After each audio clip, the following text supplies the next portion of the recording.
Hello, everybody, and welcome to another edition of the Breakfast Club Jamboree with Got That Funk and crew. How are y'all doing? All right? Good.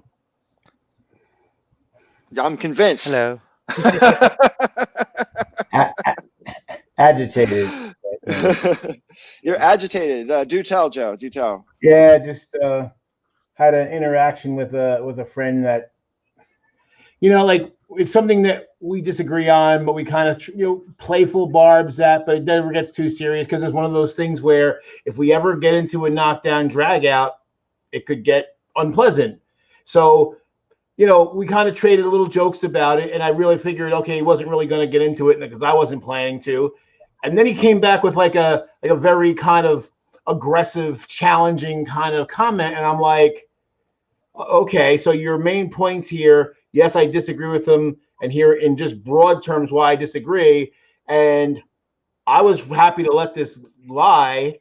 But if you really want to go there, let's not, because it's going to get unpleasant because you're very, very strongly about what you feel, and I feel very strongly, and I just feel it's going to go in a bad place.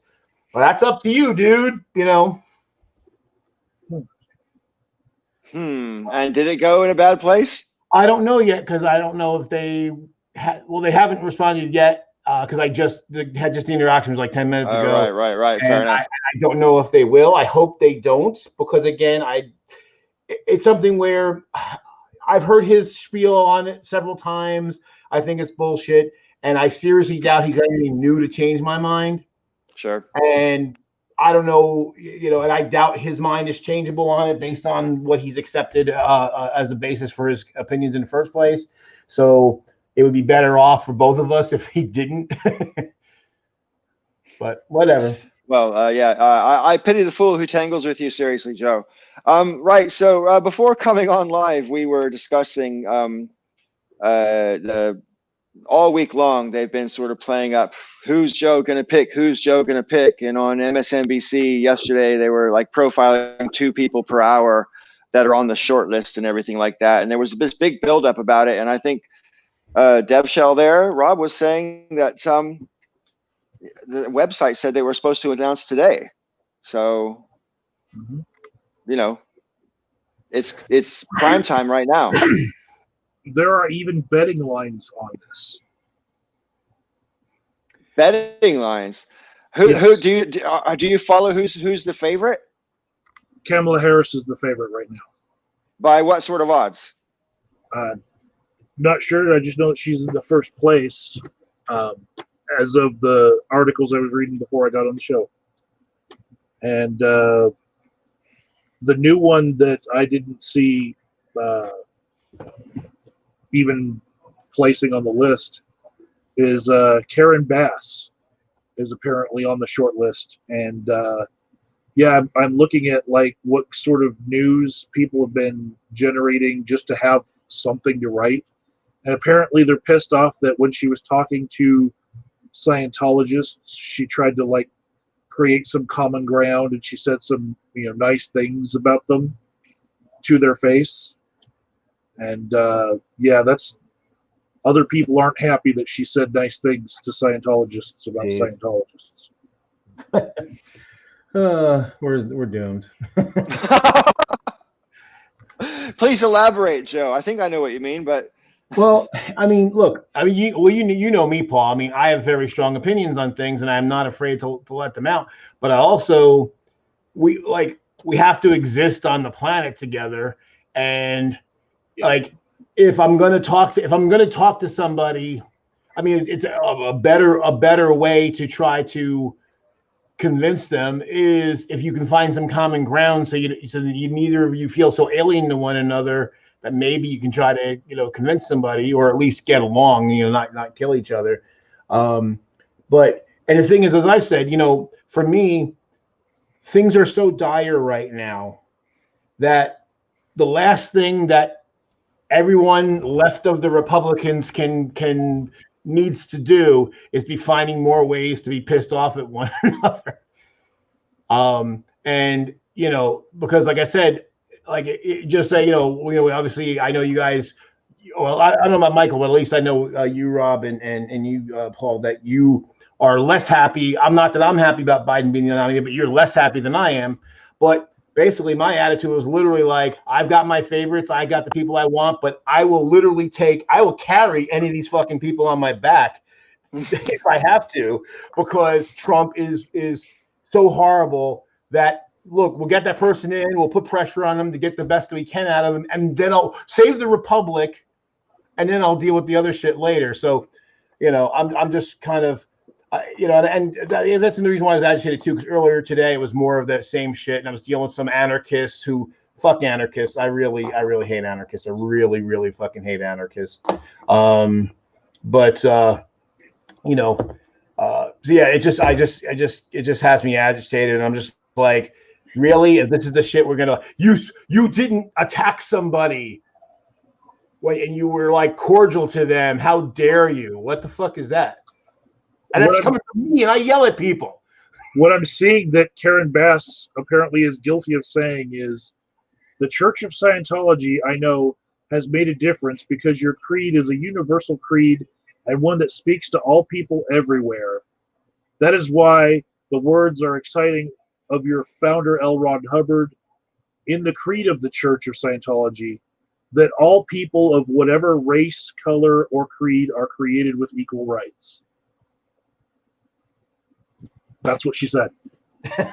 And apparently, they're so hungry for dirt. Just the fact that she said something nice to the Church of Scientology is like what they're trying to nibble at, Well, I think if that's the best they can do, then that bodes pretty well, right? I mean, in general. Yeah, I don't understand the world that we're living in when I do sort of understand that every single person on the short list is going to have their past history gone apart by both the vetters for Joe Biden as well as his enemies, right? Of course. And so they've all got a dossier on them, on the other side, and all the points of attack are already laid out for every single person. And it's almost like you're deciding which dance do you want to see choreographed as we go toward November, because there would be a different play if it was Elizabeth Warren versus Kamala Harris or, any of the others that have been mentioned, Stacey Abrams or anybody else, and it's interesting to me how, Susan Rice seems to have come out sort of like all of a sudden, poof, into contention when I didn't really realize that she was in contention, like say a month ago. So she had appeared on TV a couple of times. She appeared on TV a couple of times, and I think it put her in people's view. So I think that's where that came from. Yeah, I think with her, I kind of like. I mean, going back to when during the primaries, Harris was one of my top picks. I think that while I disagree with the people who have like the big bugaboos against her, I think that a lot of the maybe not all, but at least a lot of the criticism of her I think is unfair. But I know it's there, so I've kind of leaned more toward Rice simply because I think she has fewer controversial things or fewer things that people on the left would get upset about. I think I could be wrong, but. I don't know. I can't predict how people on the left think of Kamala Harris. I only know that people in California seem to have mixed views about her, which I suppose is inevitable when you've been the AG of that state for some time. I think it's hard for any politician to be universally liked. No matter what state they're from. I mean, there's very few people that enjoy that reputation. Obviously, Bernie Sanders seems to enjoy that reputation in Vermont, and there are others. I think everyone loves Ilhan Omar in her constituency, for example. So just as an example, there's plenty you could list, right? Obviously, but but generally speaking, most people couldn't name their representative or their congressperson, their fucking senators. Cory Gardner, and Hickenlooper needs to kick his ass.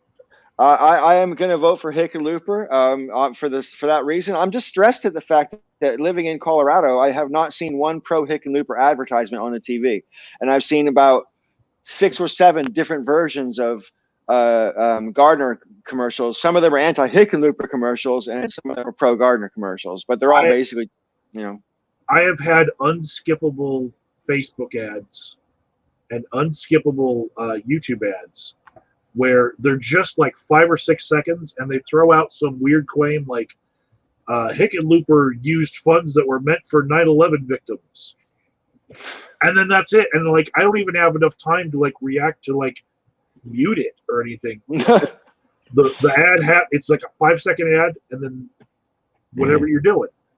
But I haven't seen anything pro Hickenlooper at all as far as ads, and he's still gonna kick his ass.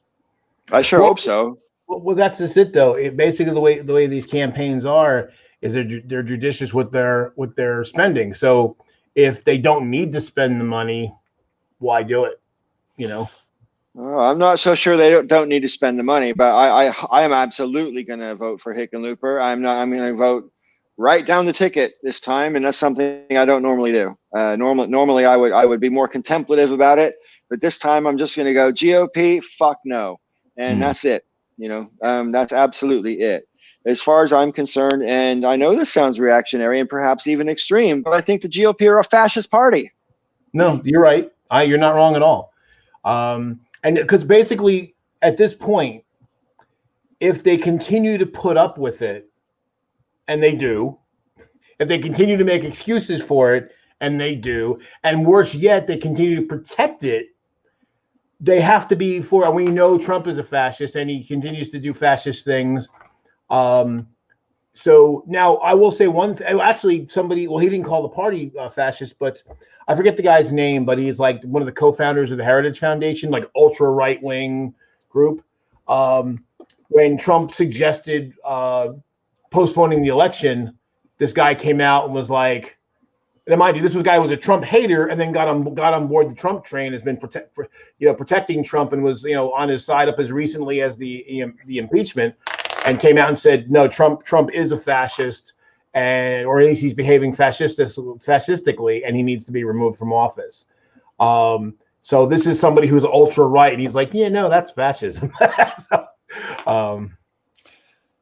Well, I think people need to be using that word more and more often, and I don't think it should be used in the wrong context. But I think that context is pretty well fleshed out. We discussed that a bit last week, and I know that I'm biased because I hate Trump, and I've hated Trump all this time, and so I recognize that maybe I'm more predisposed to thinking that is true. But whereas it might have been, open for discussion in 2017. I don't think it's open for discussion in 2020. Yeah. I just don't. I think it's been the jury's in and the case is closed as far as I'm concerned. Yeah, I mean, I think Trump is actually. I expected him to be bad. I had no concept of how bad. So I think of all the people I yelled at before the 2016 election, and I was like, dude, this guy's really fucking bad. Like. Even 2016, if I went back and told 2016 me how bad it was going to be, I don't even know if I would have believed it. That's how bad it is. Well, yeah. I mean, literally, if someone would have told me when I was a kid that this was 2020 was going to look like this, I would not have believed it for sure. We used to talk about in school, I'm sure we all had at some point in our educational career where you've talked about, could it happen here and all that kind of thing. I mean, that was, I think that might even be part of the curriculum. I don't know, but we certainly discussed it several times when I was going through school. And I know I've already said this on the Breakfast Club a few times weeks ago, but what really, I had a hard time then, and even I still have a hard time believing it, even as it was happening right in front of my face, is I have a hard time wrapping my head around how Americans can put their faith in a human being. Like a person who's just decided, who actually is so immodest as to tell us how fucking amazing he is, and he means it. He really believes he's that amazing, and he expects us to believe it because he believes it. And I mean, the fact that, that's what blows my fucking mind. It's happened right in front of my face, and I still can't believe it. I can't believe that you can walk around saying, "That's right, I am all that. I am everything and more. You guys are lucky to have me." And then people go, wow, yeah, you're that. Wow. What? In the United States? Are you kidding? How did this happen? The thing is, Paul, over the last 50 years, we've gone down that road. I mean, once we kind of adopted the anti-hero as the hero, we were getting groomed for that attitude. The idea that, you know, the one who does it like the right way, they never get through because, you know, the system or they're too idealistic or whatever. But the one who kind of bends the rules, maybe breaks the rules here and there, you know, Dirty Harry. I was just thinking about Dirty Harry. You know, so I was going to ask you, where do you think that started in popular culture? Because that's a paradigm which is going on since before I was born, for sure. I mean, you know, James Cagney back in the day, you know, or I don't, yeah. Well, plenty of guys. I think ironically, I mean, yeah, it certainly existed as far back as Cagney, but I think where it really took off, ironically, because it's an anti-establishment kind of notion. Like the people, like, you know, the Dudley Do Right, the establishment. So I'm outside the establishment because, and I think when, you know, you had a lot of media play on the idea that, like, when people would like, you know, I remember saying as a kid, a lot of shows where somebody would get arrested. You know, they killed somebody, they hurt somebody, stole something, and then they get off on a quote unquote technicality, basically because, you know, the Bill of Rights. right.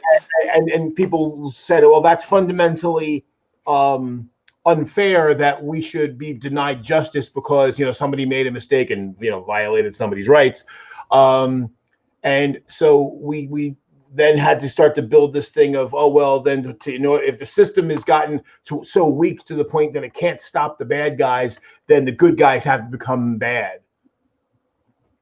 Well, I think that paradigm exists in a lot, or a stereotype or archetype or whatever exists in a lot of movies. It's a pattern that they have found to sell.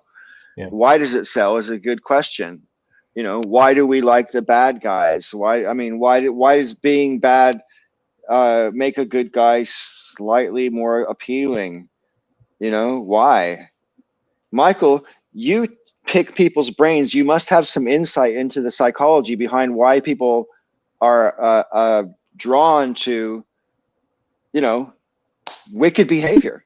Why Batman was the character that really carried the DC franchise, you know, in movies rather than Superman?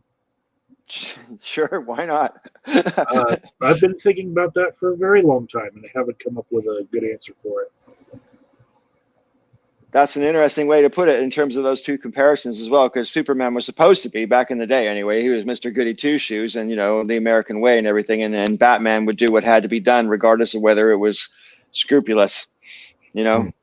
Any Batman film is better than a Superman film. Well, yeah, I don't know. There's lots of Batman films I haven't seen. So, well, Kate was talking about how she didn't like that Superman's costume kept getting darker and darker. Right. Just a few days ago, they released just a small film clip where Superman now has a black uniform. Wow. Because to get Superman to sell movies, we've got to make him look like Batman. Wow. Well, I think from my perspective, Paul, I think what it comes down to, people like the idea of not having to follow the rules. They really, we have a very, we were always been an individualistic society, but now we've become hyper individualistic to like ridiculous levels, which is why people are screaming they'll have to wear a mask to go in a store, and they're acting like, you know, they're like, oh, it violates my rights. Of course, it doesn't violate any fucking rights that they actually have. You know, no one has the right to go in somebody's private store and not follow their rules. But we have this ridiculous, over the top, you know, don't tread on me attitude, and we've kind of forgot that rights come with, one, no right is absolute, and two, rights come with obligations and responsibilities, and we don't want those. We just want right. The good side for us to be able to do whatever the fuck we want. We don't want to take the consequences when our rights mesh with somebody else's. Like a Phoenix writer has said, folks like the bad boys with hearts of gold who rise above their bad behavior and redeem themselves. And I disagree with that. I disagree completely. Folks like the bad guys or I'm sorry, the good boys or the good guys who are bad boys who are willing to be bad boys in order to do what you agree is something good. Right. That's why Batman is so popular. He doesn't really follow the rules of society. I mean, he has his own code, but I mean, he's a criminal nonetheless. I mean, he's a Right. vigilante. Um, Right. he's not redeeming himself. He's breaking the rules in order to make everyone else happy. So, Yeah. I mean, we've already covered a lot of ground for the first 20 minutes. I mean, we started off with the VP pick, and when we went all the way through, we've done like a 3-hour show in 20 minutes. That doesn't seem right. yeah, Well, real quick, we folks, landed on that. to a point you've made previously, when Yeah, you said that for you, how torture was one of your bright lines that you don't cross. absolutely. Yeah. And I agree with you on that one. And that's part of how we got to where we are today. Because basically, the Bush administration had soldiers torturing people in violation not only of the law but all the military codes of justice and all the rule books and everything. And because we were afraid, we let it happen. A few people were held accountable, but not many. And so and how many people have you heard? I'm sure you've heard tons, and I know I've heard tons of basically kind of justifying it based on the fact that they believe that it led to good information, even though we know it actually didn't. And so once you start going down that road, this is where you end up. You end up with Trump sending, paramilitary forces out to snatch people off the street without cause or warrant. Well, I certainly agree. That's once you keep pushing the boundaries tend to expand almost as a force of nature. You know what I mean? I mean that people keep pushing them. Once you push them that far, then the next time it's even further. And I don't even know how to retract from that. I don't. Yeah. I'll say I think that the Phoenix Writer saying, "Go ahead." Another factor in Batman's popularity and the politics of everyone here in this video is we've played by the rules and we haven't gotten the rewards for it. We've seen people break the rules and get all the rewards. Well, what's interesting, and I was going to kind of get into that a little bit, and like Phoenix Writer saying bad guy for the right reasons, that appeals to some folks, especially when they think that their reasons are right. But Bruce Wayne could accomplish more as Bruce Wayne with all of his money than he does as Batman. Oh yes. Well, and to Michael's point, I'm reminded of some of the conversations we had previous weeks with Kate, and where Kate's thing is, well, why can't we just step away from these two parties and look at some alternative? And I think one of the reasons why that's becoming a more and more popular view is for that exactly the reason Michael said. People say, okay, well, because Kate basically made that point. Like, well, the Democrats played by the rules and they got shit on and they didn't make the progress that they promised. And then the Republicans do whatever the fuck they want and they get away with it. So if Democrats aren't willing to break, basically, if they're not willing to do the things it's going to take to get what we need, then fuck them too, and let's go do something different. The problem is the do something different isn't going to result in the thing that a lot of people would hope it would. And rarely. Yeah. At least you understand the position. You know what I mean? Yeah. I mean, you seem to have it surrounded. Yeah. I personally, like I said the other day, I think you could see it equally. It depends on who you are and how you live, and what you believe in. Like for me, like I said, if someone said they wanted to institute torture or increase our bombings or any of that kind of, I'm just out. I'm out. But other than that, I'm pretty flexible. And in this particular election, I think it's my responsibility, like I said millions of times by now, to affirmatively reject Trump for Joe Biden, because the Republic might not even make it to the election at this point. And that's something that you touched on already, Joe, that I'd like to circle back around, because you've already mentioned the fact that just casually threw it by that Trump might have mentioned he wanted to cancel the election or postpone the election or whatever, whilst he is putting his troops in various different cities. And don't look at the man behind the curtain and all that kind of shit. And I am so annoyed. I was watching I think it was MSNBC the other night, and there was a guy on there who was an expert, and they were asking, have we gotten to or have we reached fascism yet? And they're like, he's like, well, we're not there yet. And I'm thinking to myself, what has to happen for these expert pundits who are still where are they drawing that line? When you look at the checkbook, it's a despotism thing. I mean, we're there. Yeah. We are there, and that's not even my opinion. Like I say, if you look at the chart from the old chart back in the old video about despotism, I've actually have that video on my channel. And back when you were in school, you used to watch those movies and think, oh, this is really dull. And then you watch it now and you think, Jesus Christ, I wish people sunk this in a bit better. I wish I sunk it in a bit better. Because they talk about everything, like the concentration of ownership. If you concentrate ownership, then you're going toward despotism, and sure enough.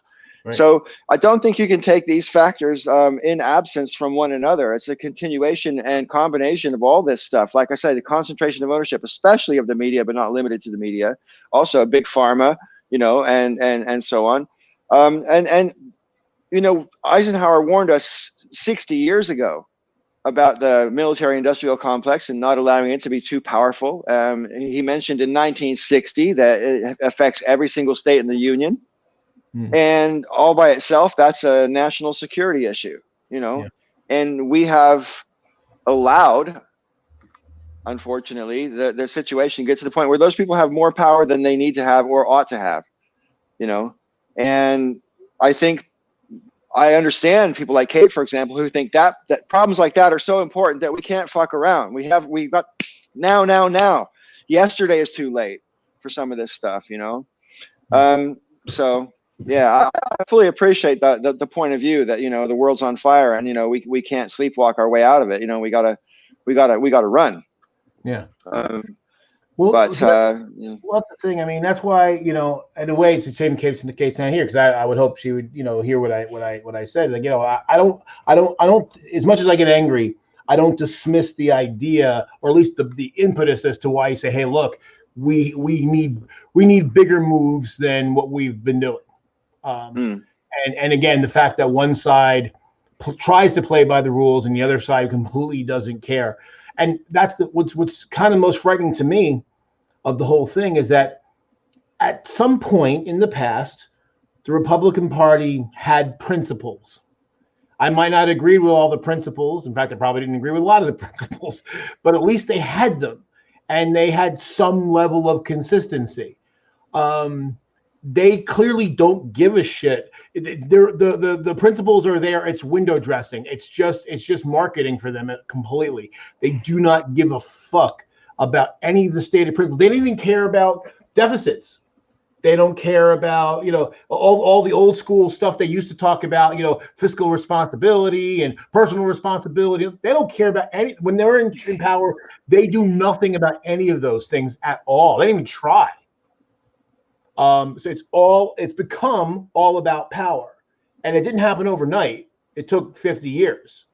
And somebody had said to me, they brought up, Hillary, and the fact that when she, 60 years ago, she liked Barry Goldwater. So I'm like, well, I'm not going to, indict somebody for somebody they liked, more than my lifetime ago. But I'm like, Barry Goldwater would be a fucking dream compared to today's Republicans. He really. Because at least he was, he wasn't on board with religion taking over everything, and all that. So and he was actually in favor of gay marriage, or at least became in favor of gay marriage and rights. He was actually internally consistent, unlike what we have today. I know nothing about Barry Goldwater before my time. Really, I know nothing about the guy. Oh yeah. Well, I mean, the thing was in the '64 election.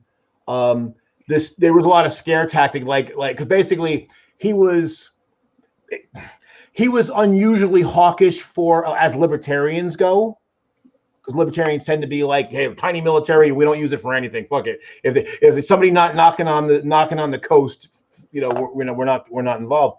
So he was a bit more hawkish than that.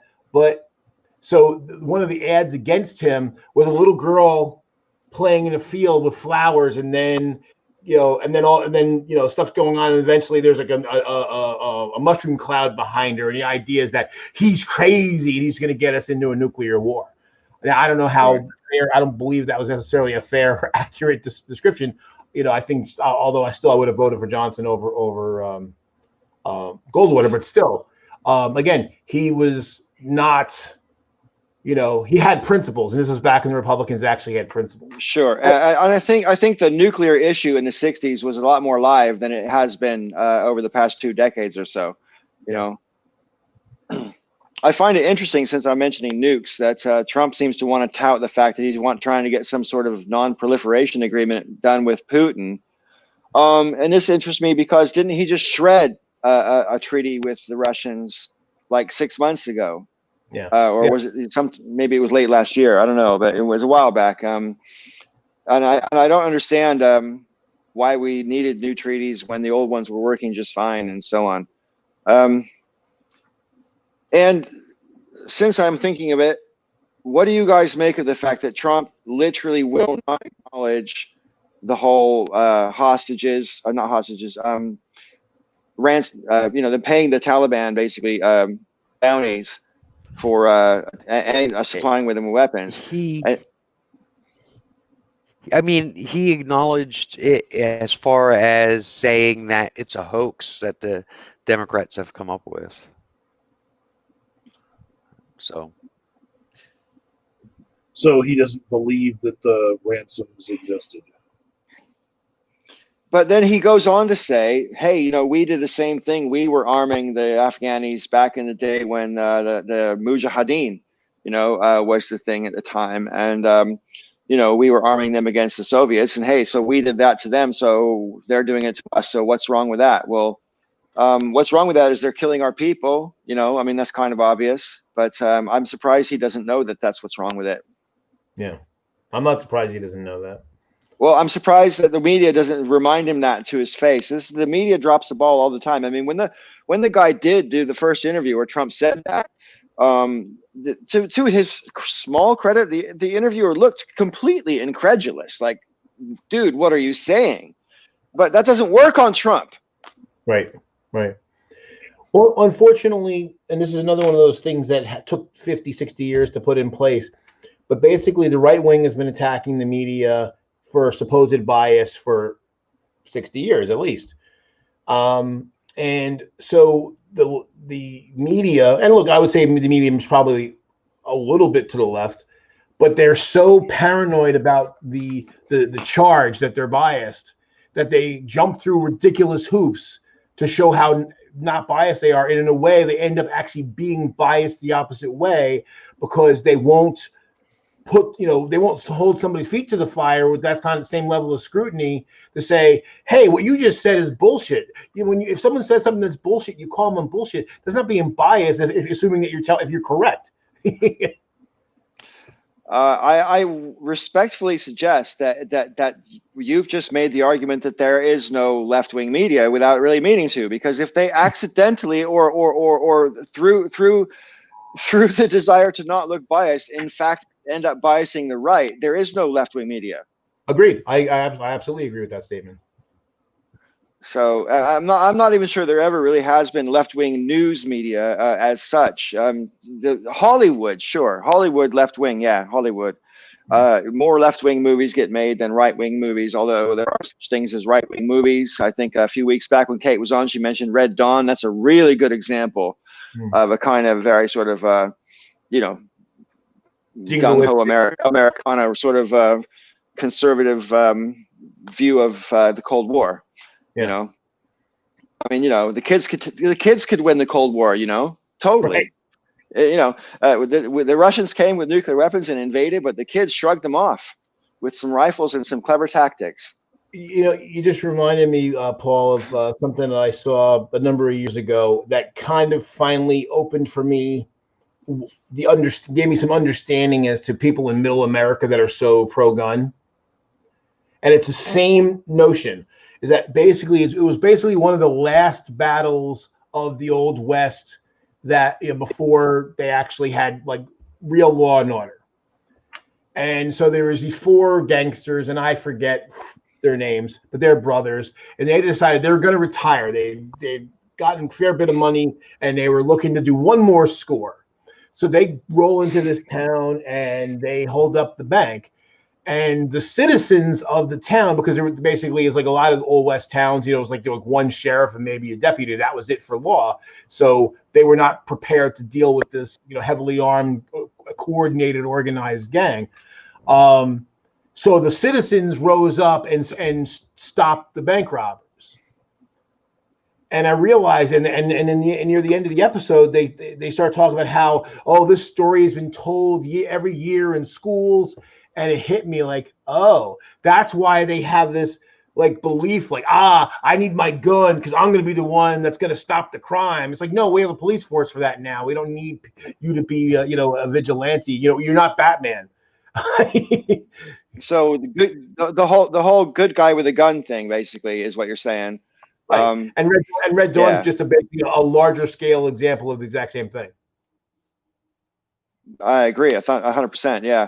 At the time when the movie came out, I enjoyed it. But also at the time, I kind of did see it, you know, the angle it was taking. But back in those days, when I was a young man and a teenager, for that matter, and then a young man, I don't know about you guys because you're a similar generation to me. I used to have loads of Armageddon dreams or end of the world dreams, you know, and some of them would literally last all night long from when I went to sleep, and I'd still be dreaming it in the morning. Like, it'd be really weird. I wake up throughout the night and keep on dreaming it. You wake up and you go back to sleep and you take it back on. And it's just like, and I'm so glad that I don't really have those, you know, those Armageddon dreams anymore. But I mean, like, because I know a lot of people I went to school had them as well. And is it our whole generation? I mean, is that just how we were brought up, that level of fear, and it sort of sinks into your subconscious? And it makes me think of the current generation, not just the whole, you know, post 9/11 terrorism generation, but now these COVID kids. I mean, my goodness, what's it going to do to them in the long term? You know, because being raised in a term, like I said, if I had kids that were in single digit ages right now, I'd have a really difficult time to balance the fact that we have to take this seriously with the fact that I don't want them to be afraid. You know, it'd be really hard to strike a good balance, you know. It's something I think about a lot. Well, to your point about how it was, you know, growing up in the shadow of the Cold War, I remember, to show where it was in my mind, I was a senior in high school, and a friend of mine was a freshman at Muhlenberg College in Allentown, Pennsylvania. And I went up and hang out with him for the weekend. And I remember, I don't even know what tipped it off, but I remember wandering around campus with him, and I had this like hour-and-a-half diatribe about nuclear weapons and nuclear war, and my concerns about Ronald Reagan and the Russians and all this kind of stuff. So yeah, it was like, you know, yeah, you couldn't grow up in the late 70s or 80s and not have that in your brain. Sure. Yeah, I've just always been. Go ahead. No, I was going to say, and for that matter, the generation before with the duck and cover and all that kind of crap. Sure.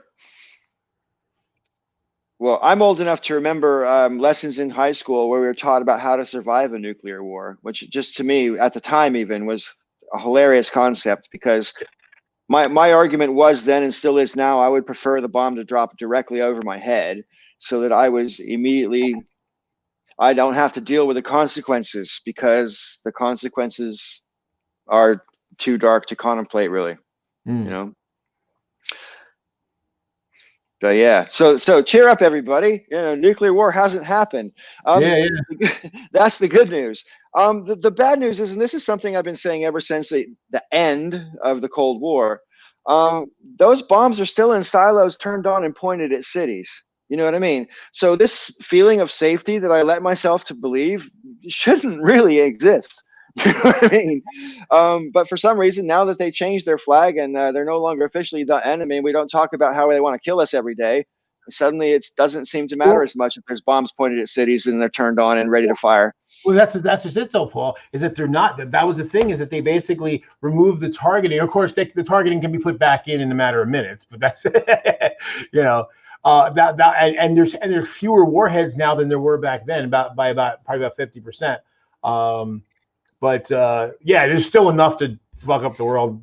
Yeah, we could blow the crust off the face of the earth if we want. Pretty much. Pretty much. Yeah. We could certainly annihilate civilization, and it wouldn't even take very many bombs to do that, sadly. Yeah. So, yeah.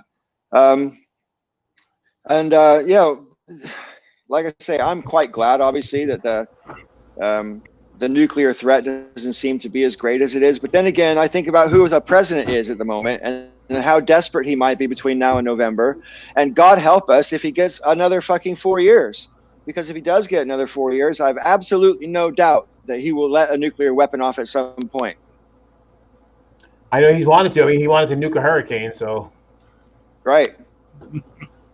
I mean, that should have been the point where they grabbed him and held him down and dragged him out, and then had to, institute the 25th Amendment, invoke the 25th Amendment.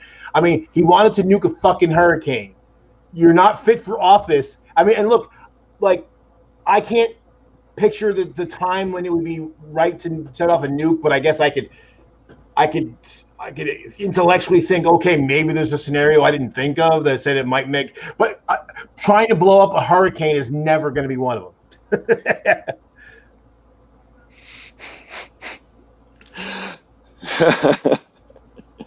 Yeah, it's almost beyond parody, really. I don't know what else to say. Hey, Rob, how's your campaign going, by the way? Slow. Yeah, are you doing the canvassing or anything like that? No canvassing. No canvassing. I suppose with COVID, that's not really a good idea. Yeah. Yeah. So how does one campaign in the era of COVID? Zoom. It's all virtual. Everything is online. Right. And is it hard to attract? Is it Zoom meetings? Is it hard to attract an audience for that? We're not doing much of anything. We're not doing much of anything right now because it is still summer. Nobody is in election mode yet. So. Right. So I'm still building my team, and we're having our first team meeting in a couple of days, and we'll take it from there. But well, good luck. Yeah. Good luck with all that. Thank you. Yeah, I just as an aside, I'm in St. Louis at the moment. I've wanted to come and meet my other half's family, and she's from here. So we've drove across Colorado, Kansas, and Missouri over the last couple of days, and I've got to see parts of America which I've never seen before. The Kansas is actually quite pretty. It's pretty flat. It's got a very big sky, and when it rains, it's like someone turned the fire hose on your windshield. I mean, you pretty much can't drive when it rains that hard. So yeah, and like I said, I think before the show came on, I was driving through Kansas, and there was Trump billboards and a lot of Jesus billboards, like no NO, no God, no peace, and then no KNO. No God, no peace. Great big giant letters on the side of the freeway, like massive. And I'm thinking, it's your land, brother. Do whatever you want, right? And then you get into Missouri, and there's like cornfields with billboards, billboard. I mean, there's loads of billboards. I mean, they love their billboards in Missouri, man. And some of the billboards, there was like 4 almost in the space of 2 miles that were advertising sex toys. And I thought, well, we're definitely not in Kansas anymore, Toto.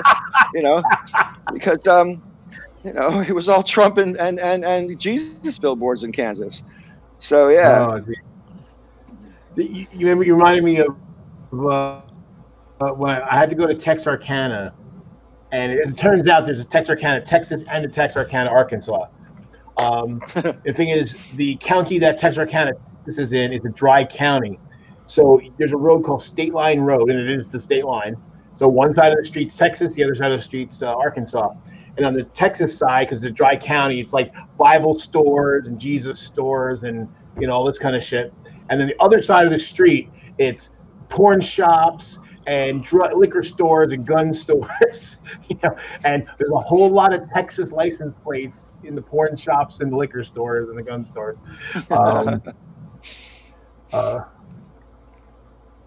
So it's kind of funny, and I see that all over, like anywhere where there's a dry county or it's real religious, you just go to the bordering areas and there's just loaded with people from that county going to get, whatever the Bible beaters didn't like, that they said, and you'll find a lot of people that were the Bible beaters themselves over there as well.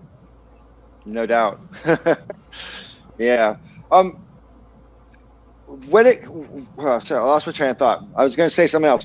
But the traveling I've just been doing, though, it's really interesting to me because, like I said, I've seen parts of America I've never seen before. And here in St. Louis, we drove around quite a bit today. I don't know if any of you all have been to St. Louis or not. But I was kind of expecting it to look a lot different than it actually looks. It's a lot older than I thought it was going to be, for example. And so I realized that there's an awful lot more history here than perhaps I really appreciated before, because this is a city where a lot of history has happened, as you know, both recently and over the course of time,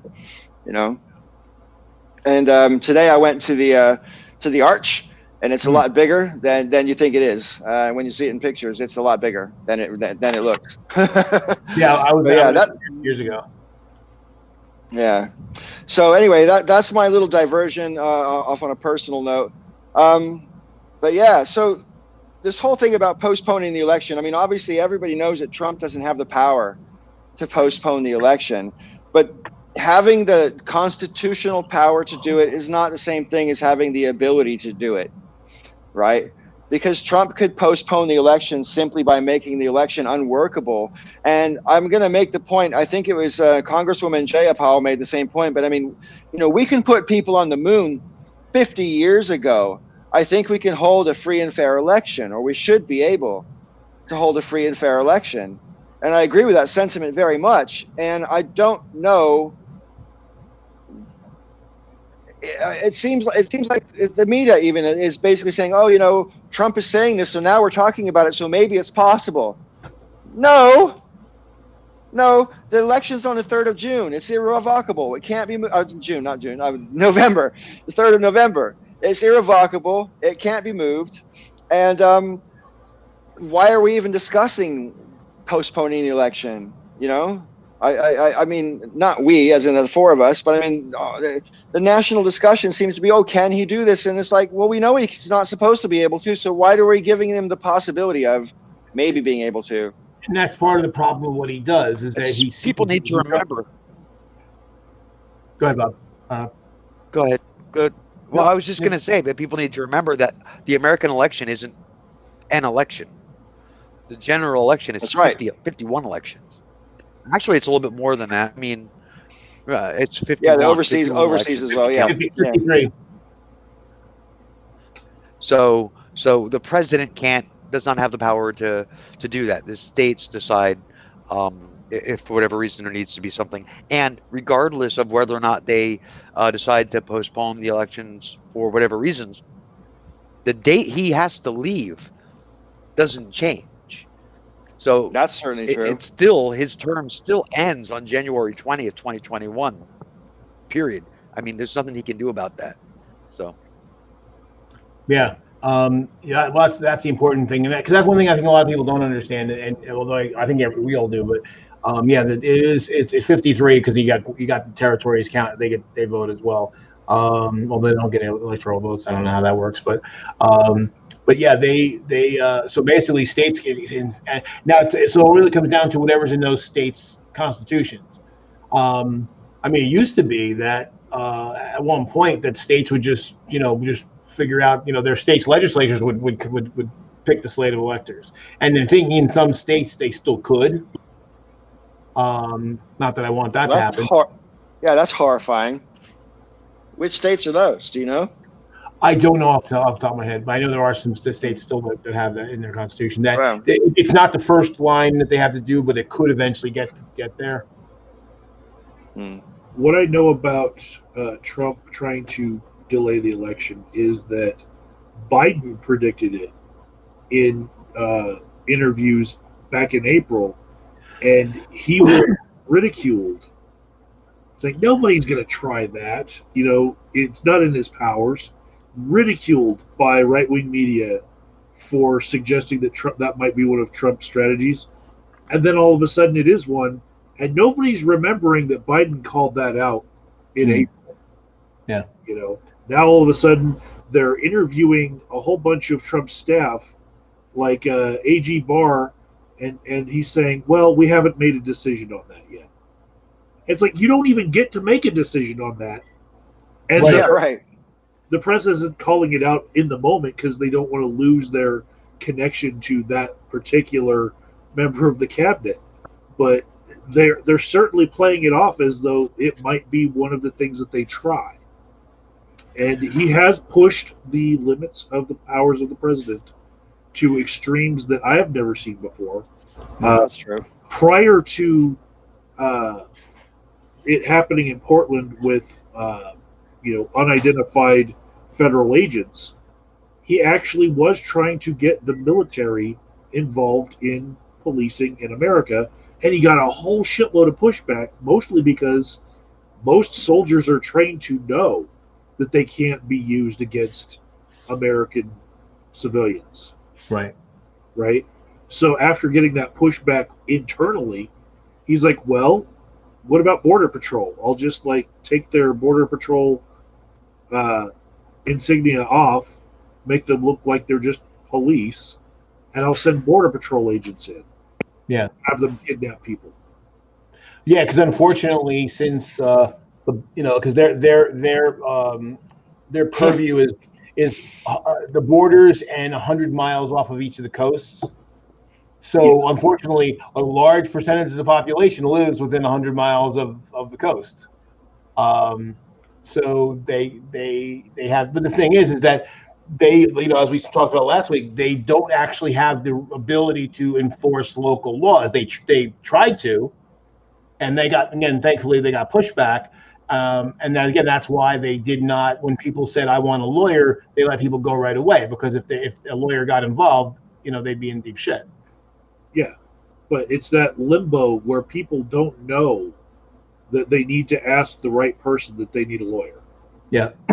In that limbo is where he operates. Right. And he's pushing the envelope far wherever he can. And if he sees that he could be defeated in the election, he's going to try to avoid that election. Yeah. I have confidence that he will try everything. And his arguments will be novel. They will be new, and we don't expect them. Well, that's the thing that's scary. The scariest part about him is that, because basically what he does, to Paul's point about why the conversation is even there in the first place, is he throws these things out. And then, of course, the media has to talk about them, because people go, well, because the average person goes, well, can he do that? And then they have to have the conversation about it. And so he seeds that in the mind of his supporters. Hey, we should do that. And of course, they immediately jump on, oh, we should, and immediately there was 30% of the population was like, oh, we should delay the election. Yeah. Well, 2 years ago, 52% of Republicans said that they would support him delaying or postponing the election, and he hadn't even suggested it at the time. And that was 2 years ago. Yeah. That's Republicans, though, just Republicans. Bray 2 years ago, there was no pandemic. I'm not sure if I understood Bray Tube's comment. So you got blindsided by the Electoral College last time. Is anyone paying attention to that this time, not hearing it strategically? Well, I mean, I'm not sure what you mean. I mean, basically, it's all on a state-by-state basis. I would say yes, in that the Democrats, instead of, because that was the one big mistake that Hillary made, is that assumed that certain states were in the bag and didn't put enough time into them, and they ended up being the states that flipped. I don't see that happening this time. That there's definitely an effort to not only shore up the places that should have been Democratic territory in the first place, but also to actually go into what's been traditionally Republican territory. And that's why, if you look at the recent polls, not only is Biden doing well in the stalwarts, Georgia's in play, North Carolina's in play, Texas might be in play. Now, so if the Republicans are playing defense in Texas and in Georgia and North Carolina, they got big problems.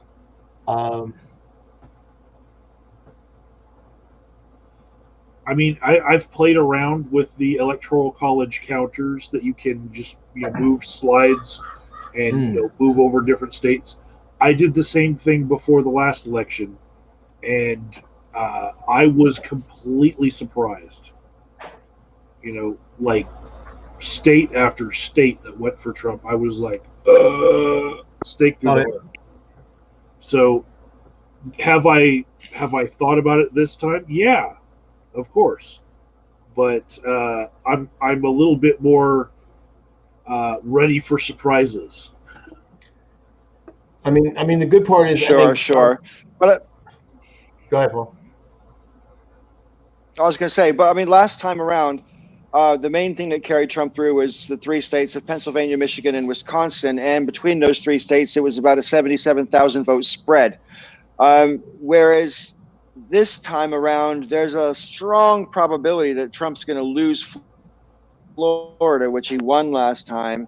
And I don't think a Republican, no matter if Trump or anybody else, can win the presidency without Florida and or Ohio. And Trump won both of those last time, and he's probably going to lose Florida this time. And it looks like he might lose Texas. And there's absolutely no way that a Republican win the presidency without Florida and Texas. There's no map that so. Right. If Biden wins Texas, even if it's only by 1%, that he gets all the electors, because Texas is a winner takes all state. Yeah. In fact, all the states, the only states that are not winner take all are Nebraska and Maine, and New Hampshire. Yeah. I knew. I thought. Yeah. Fair enough. I didn't know about Nebraska. I knew they have New England states there. Yeah. But I think some states are voting this year to make their electors proportional to the so that their state electors will go to whoever wins the popular vote of that state. That's part of the interstate compact, and basically of the country. The way those states have done it is that it only goes into effect once there's 31 states that are signed up. And that's so they avoid basically, because it's mostly blue states signing up, and they're trying to avoid basically sandbagging the Democrats by splitting the vote. So, but they're getting there. Actually, I think they're talking about certainly not this election cycle, next cycle, possibly the one after that, most likely. And I personally would be in favor, and may I see a show of hands? We should abolish the Electoral College as soon as possible in the next congressional session. 2-4-2 again. Oh, 2.5, 3-4, 3-4. I'm not against it. I'm just saying that there's, based on what the process is to make it happen, it's a pipe dream at this point. So I'm like yes, but it's not like I don't even think I'm not even thinking about it. Because it takes a constitutional amendment, and it's going to take way too many votes, way more votes than we have. You think it would spend too much political capital, and we have more important things to do? Is that what you're saying? Exactly. It's literally a waste of time, because you have to get it passed through the House and the Senate and these are super majorities. So you got 2/3 in the House and 2/3 of the Senate, and then you have to get the states. And so no, you can do it. No, that's not correct, Joe. You can do it either or. You can do it through state legislatures, or you can go through Congress. No, you're wrong, Paul. There's two ways. There's 2 ways to initiate. You can either have initiated in the House and Senate, or initiated by the states, but to ratify. But the thing is that there's never ever been a constitutional convention initiated by the states. And if you initiate it in the House and Senate, then you still have to get ratified by the states. So if we don't have enough votes to ratify the states after getting through the House and Senate, there's no way we're going to get the Constitutional Convention by the states anyway. And again, it's literally never, ever happened, not once. And like Joe said, we're now in politics about power. And whether or not it's the right thing to do some people will look at, well, is my party going to lose power from this? Right. And that's why they'll be against it.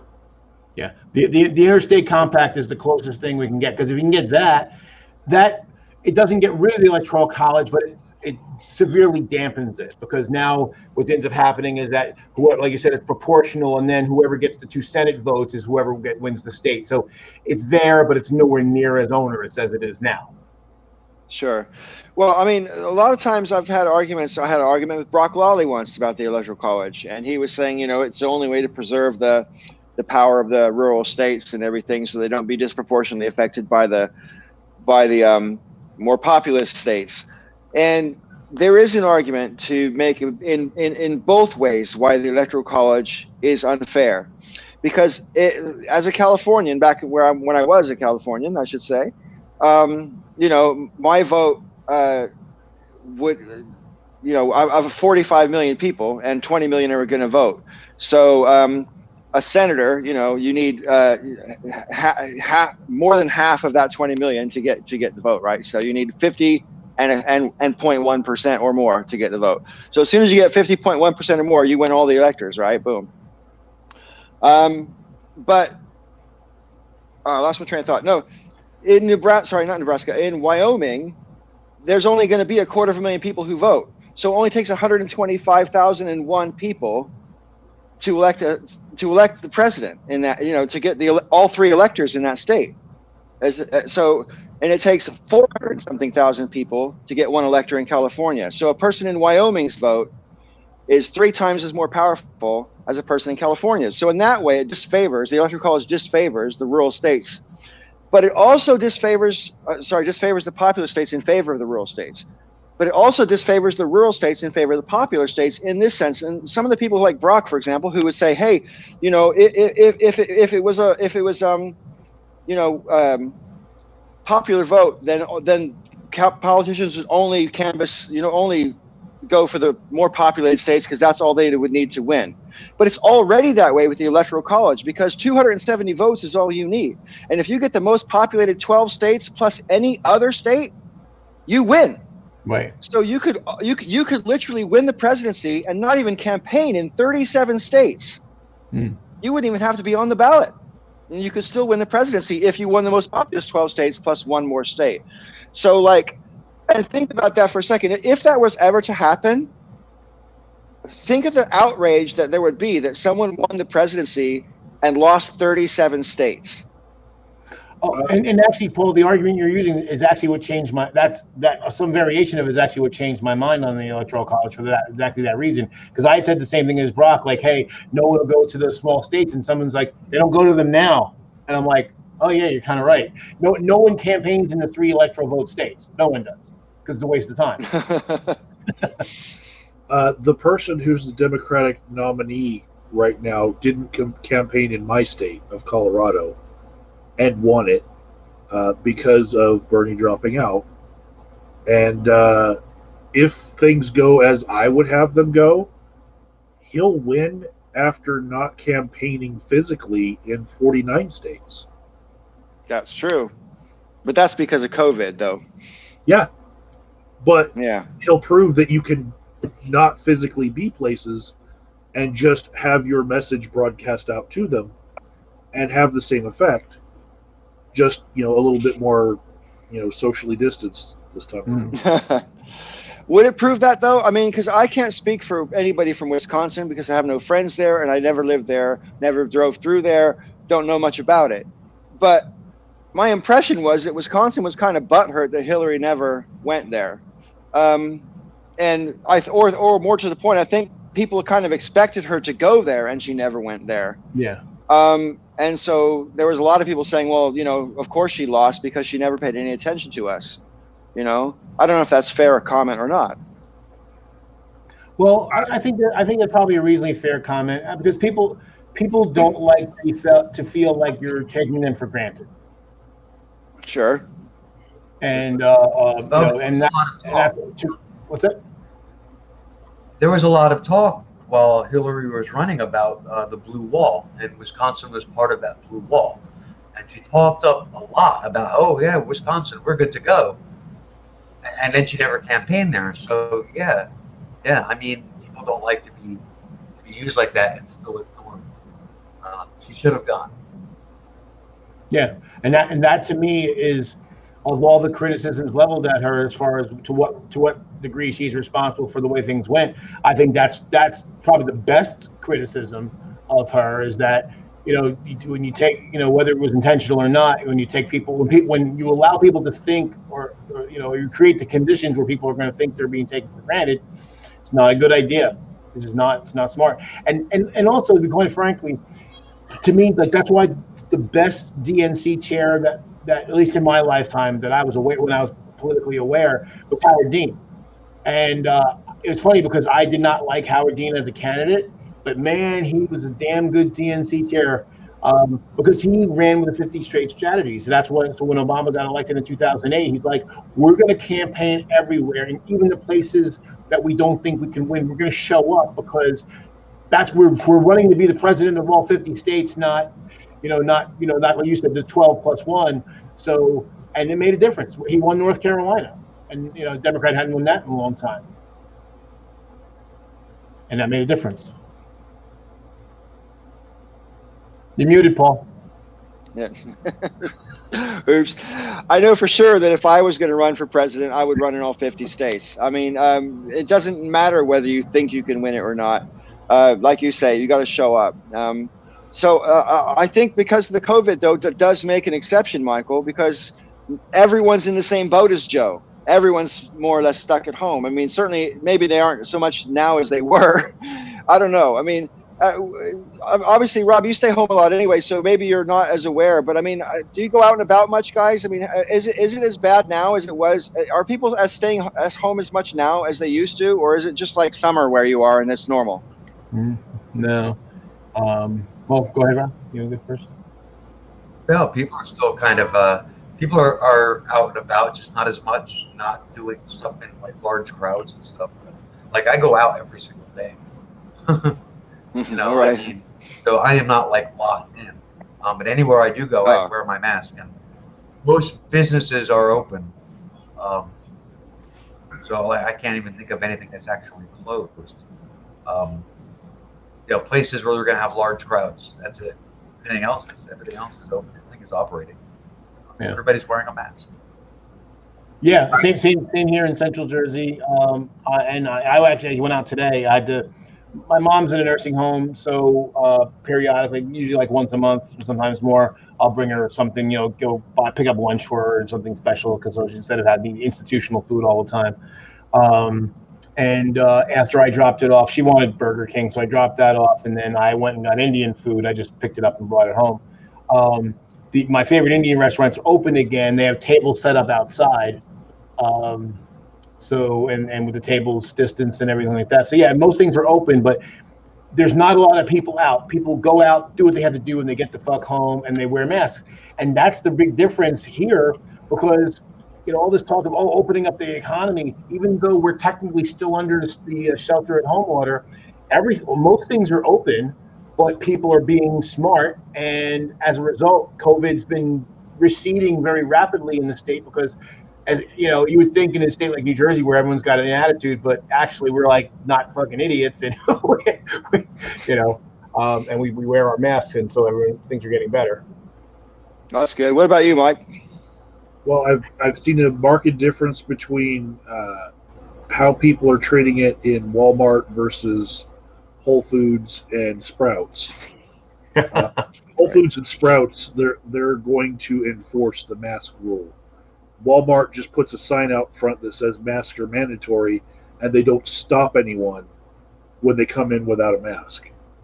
And right. So it was about 50-50 at Walmart as far as mask wearing, but now it's closer to just a quarter of the people not wearing masks. But they're still not stopping. Because they don't want any big explosions of like videos of people fighting about it. Wow. At the Walmart by me, they've got people at the door. They have a little table set up, and they have it all roped off so you can only walk into one entrance.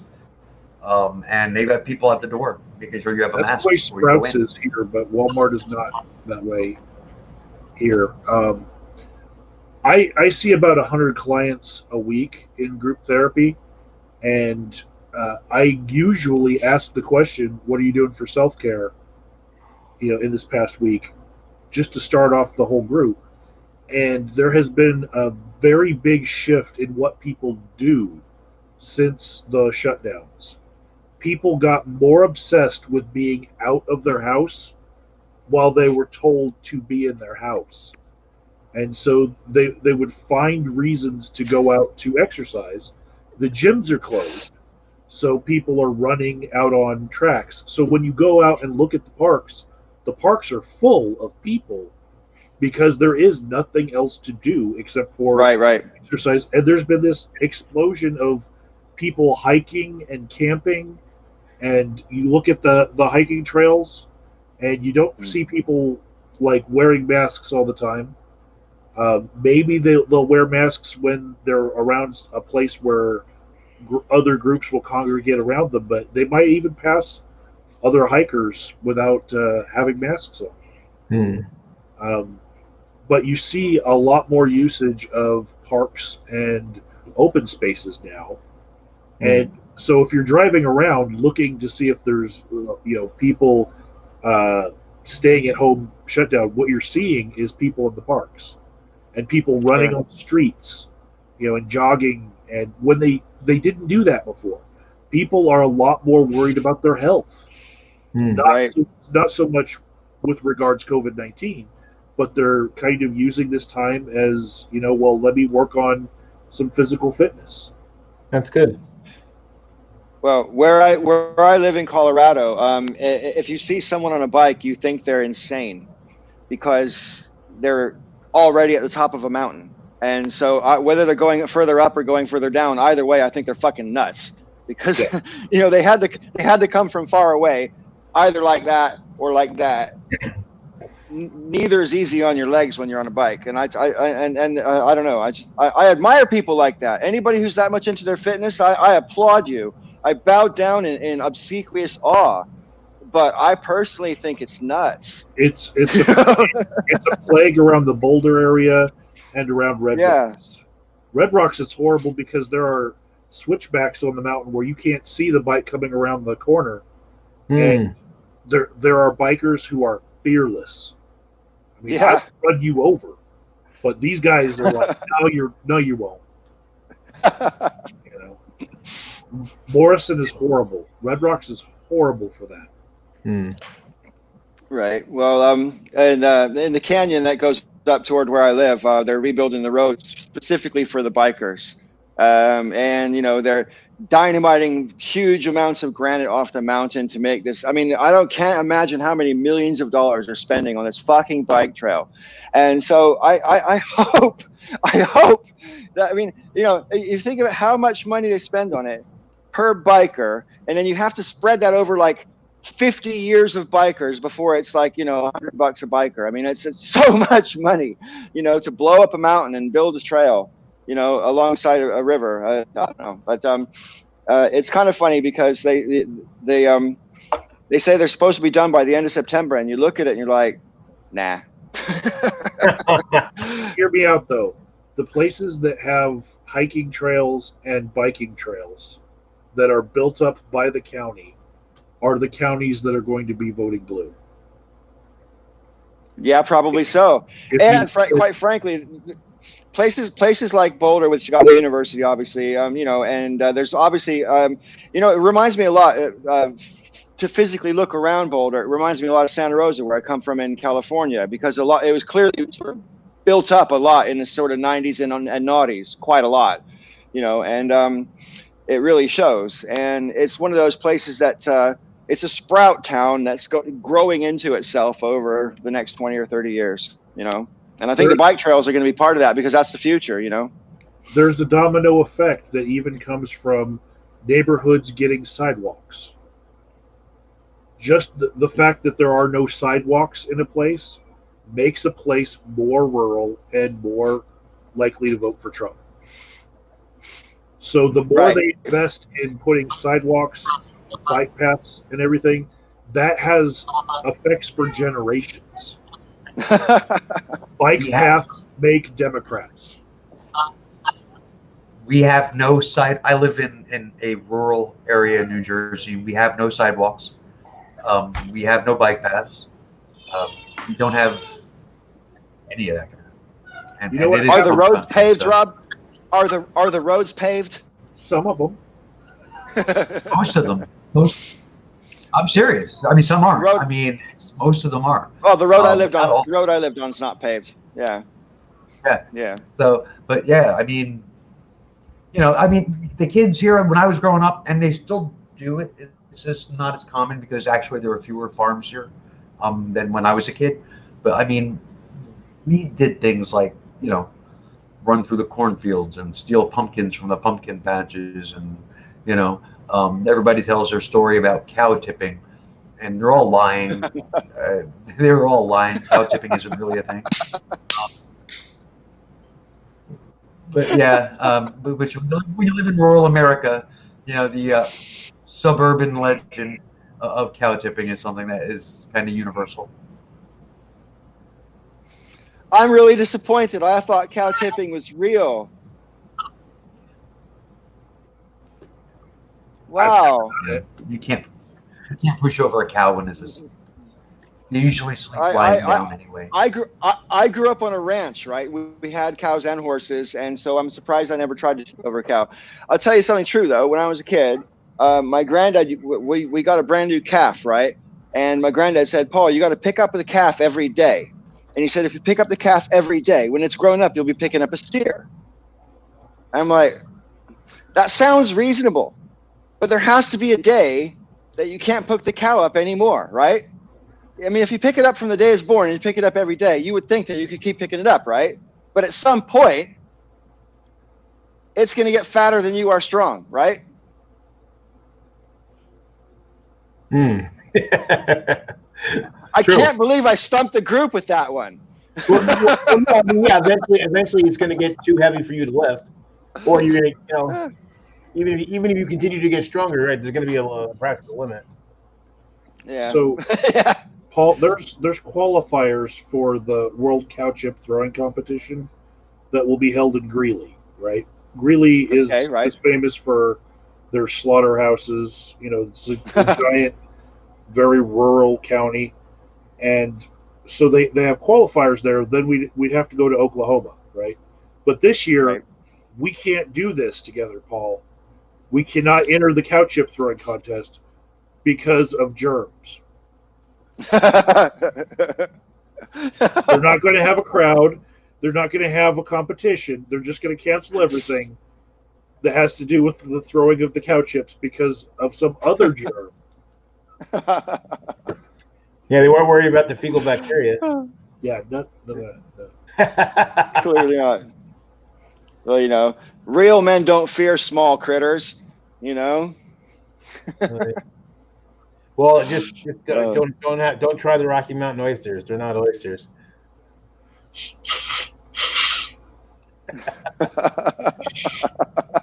First time someone explained to me what that was, and I was just like, "You're kidding, right?" I don't know what it is. So you got me. You guys all have one on over on me. So yeah. Bull testicles. Bull testicles. Oh, bull testicles. Right. Okay. and one of those things that I'm sure got started on a dare, like most of Scottish food. They're actually kind of expensive. What's that? They're expensive here. You think they'd be cheap? You got all the cattle. You think they'd be all over the place. Yeah, for however many cattle that they're slaughtering, and the low demand for it, because a lot of people know what it is. You'd think that they'd be cheap. It's that part of the cattle that nobody really wants to consume. Yeah, I mean, what when you go to consume it, what do you ask for at the butcher's counter? Rocky Mountain oysters. You ask for what? Rocky Mountain oysters. And not okay, so it's officially like a thing, like the blue waffle. It's like a thing, right? Okay. More. Busted. More official. One of the things that account for the cost, you're saying about how expensive it is. one of the reasons why it might be expensive is sometimes they mark things up and they make it expensive in order to make it more attractive or appealing. Wow, that must be great, or there must be something about that. People not knowing what the fuck it is, may actually try to order it. Yeah, there's this weird psychological thing. If something's really cheap, people think it must be garbage. It must be trash if it's really cheap. So the two places I'm just I glad go that to get it, there's Ted Turner's Montana Steakhouse has it, and that's halfway between you and me, Paul. And then I know where to get it at a butcher's place at Edwards. So. Well, I don't need either of those bits of information for the future, but it's good to know that you know. All right, because that way I'll check before I eat. If we ever have lunch together. Getting back to what you guys were saying before about with COVID and what's open and what's not open. I mean, certainly where I live in Colorado, there's an awful lot of things that are not open because they've been closed forever. What's it like in your towns? I mean, you got any ghost town going on where you're at, or what? Because there's a lot of businesses have gone under over the past few months. We've had some, but yeah, it's been mostly the ones that depend on people in person that they can't survive on just remote purchases and stuff like that. Or businesses that were already struggling. Yeah, I mean, there were some that were already treading water, and that's it. I mean, the rug got pulled out from under them. But for the most part. There were a couple places in New York City, and the names are escaping you now, but some places that were kind of landmark places. But again, as Rob said, there were places that were kind of struggling to begin with to hold on, and it was their reputation was holding them through. And there's bars. Wow. A lot of bars. There are a lot of gay bars that are like Stonewall in New York City. Stonewall is struggling. They've got a GoFundMe out to save the Stonewall, which is crazy because the Stonewall Inn is a national monument. Right. But they're in danger. There's a gay bar. It's the oldest gay bar in the state of New Jersey. It's called Feathers. They've got to GoFundMe out because they're facing the possibility of no longer existing. So a lot of bars are in trouble. Yeah, see, one of the things about New Jersey too, there's a lot of places that were already seasonal. But all up and down the shore, all the shore stuff is all seasonal because you basically get all the tourists from either from within New Jersey, from outside of New Jersey. So there's there's a place called there's a restaurant called Windmill. I'm sure Rob has been to Windmill at one point or another. No, it's like a hot dog kind of place, like that kind of food. And the thing is, they already had outdoor dining, so for them it was like we just won't let people inside and put more tables outside. It's the same, nothing different. They only really operate like 6 to 8 months out of the year anyway, so for them it was no big deal. Well, outside dining is fine right now because it's July and it's August. But what happens in December? Well, Windmill shuts down every year. All right. Yeah. Places that are year-round that are serving outdoors, when the weather turns, they're going to be in trouble again. Yeah, there's a place on the Jersey Shore, Seaside Heights. There's a place there. Every time I go to Seaside, it's a place that I really go to eat. And it's right in the middle of the boardwalk. They have sausage and peppers. It's like a landmark. Yeah. So there's a place called CB and Potts, and it's like a national chain, but here in Denver, they're completely shut down, all 5 locations. And I used to stop there after I'd see a show at Fiddler's Green, and that would be the restaurant I'd go to, and it wasn't for the Rocky Mountain oysters. They have this other thing on the menu called armadillo eggs, but the armadillo eggs are actually not armadillo at all. It's like a stuffed chicken thing that looks like an egg that's been breaded and fried, but it's actually chickeny. I think I've actually had that. Yeah. Well, it's a national chain, but they shut down all their locations in Colorado because of COVID-19. They're like, wow, we were already teetering, and we're done. There was a place called the Punch Bowl Social, where there was like an airport in Stapleton. It's a little a suburb of Denver, and they shut down that airport and like repaved over a whole bunch of it and built like a just a whole community around where the airport used to be, and they rebuilt the airport outside of the city limits, and then they annexed it. But there were still the towers, right?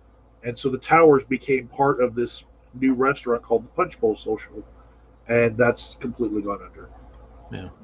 Wow. I mean, it'll be interesting to see what, at some point COVID will be under control and not be a massive thing. Might not be till next year, but who knows.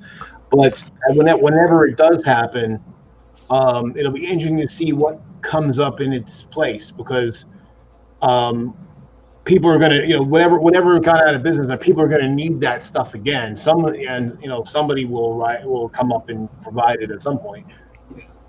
Yeah, I don't know. Have you guys paying attention to the videos that the Lincoln Project has been making? Yeah. There's one in particular which has got the voiceovers by a woman, and it talks about the things that we've lost since COVID, and it's little things like your first kiss, or hugging your grandmother, or going to the funeral of a loved one, and the list just goes on and on and on, and it really just makes you realize. I mean, just how many of the really little simple pleasures in life we've had to just sort of put on the back burner, or put on hold, or eliminate, even like handshakes might never come back, for example. And it makes you sort of reevaluate how much value you do or don't put on those things. But also, like, when like Joe, I think coming back next year, it sounds great. Pretty optimistic, if you ask me, because the whiplash hasn't even happened yet. We haven't had our second wave yet. There's already 30+ million people out of work. There's millions of people about to be evicted, right? And with all that going on, I've got someone noise in my headphone.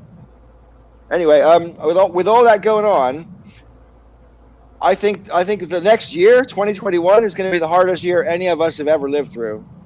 I don't think you're wrong. I was just kind of saying at some point, whenever at some point the economy will rebound. Yeah, you're right. It might take several years, but there'll be something else will crop up. But here's the thing: there's loads of industries that are going to have a hard time ever coming back. The whole hospitality industry. You're talking about bars, nightclubs, restaurants, music venues, concert halls, sports. My God, sports. I mean, the Major League Baseball is already like almost on the brink of having to say, sorry, we can't do it this year.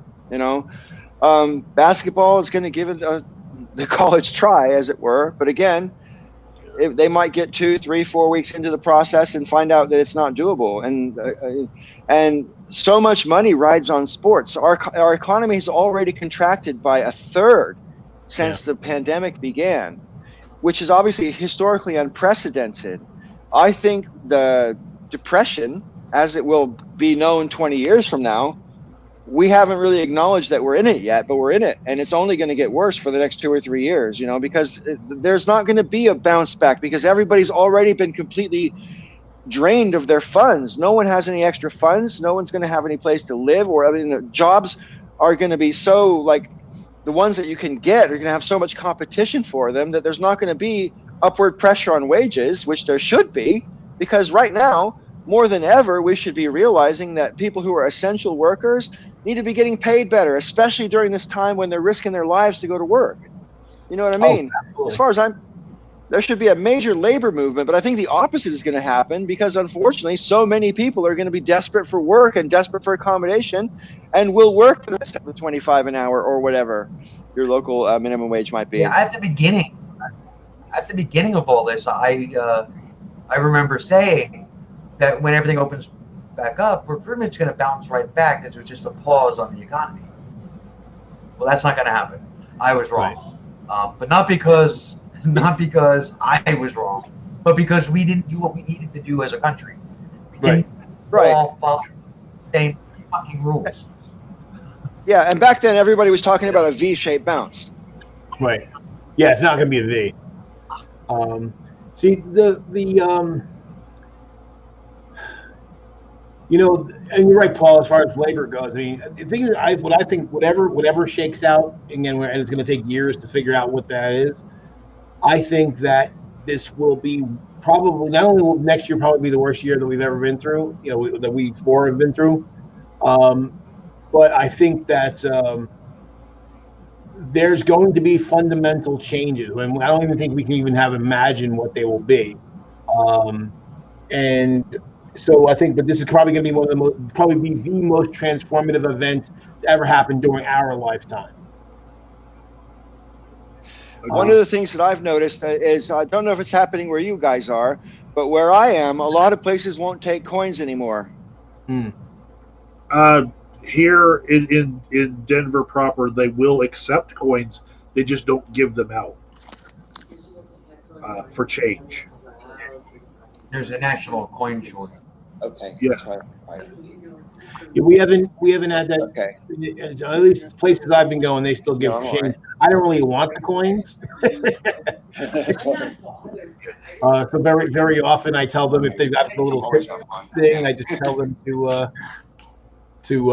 just keep it. But because the less I handle things, the better. But yeah, I've been just using my card everywhere.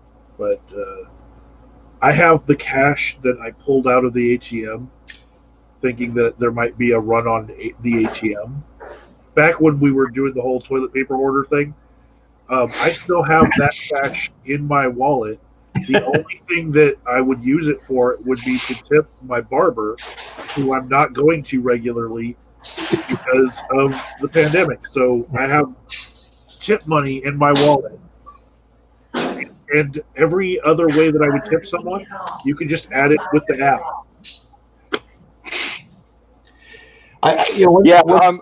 Sorry, go ahead. Go ahead, Paul. Go ahead. Oh, I was going to say, the thing about that worries me, getting rid of coins, and then the next thing is to get rid of currency altogether. You know what I mean? And I think that presents problems which I'm personally not prepared to address.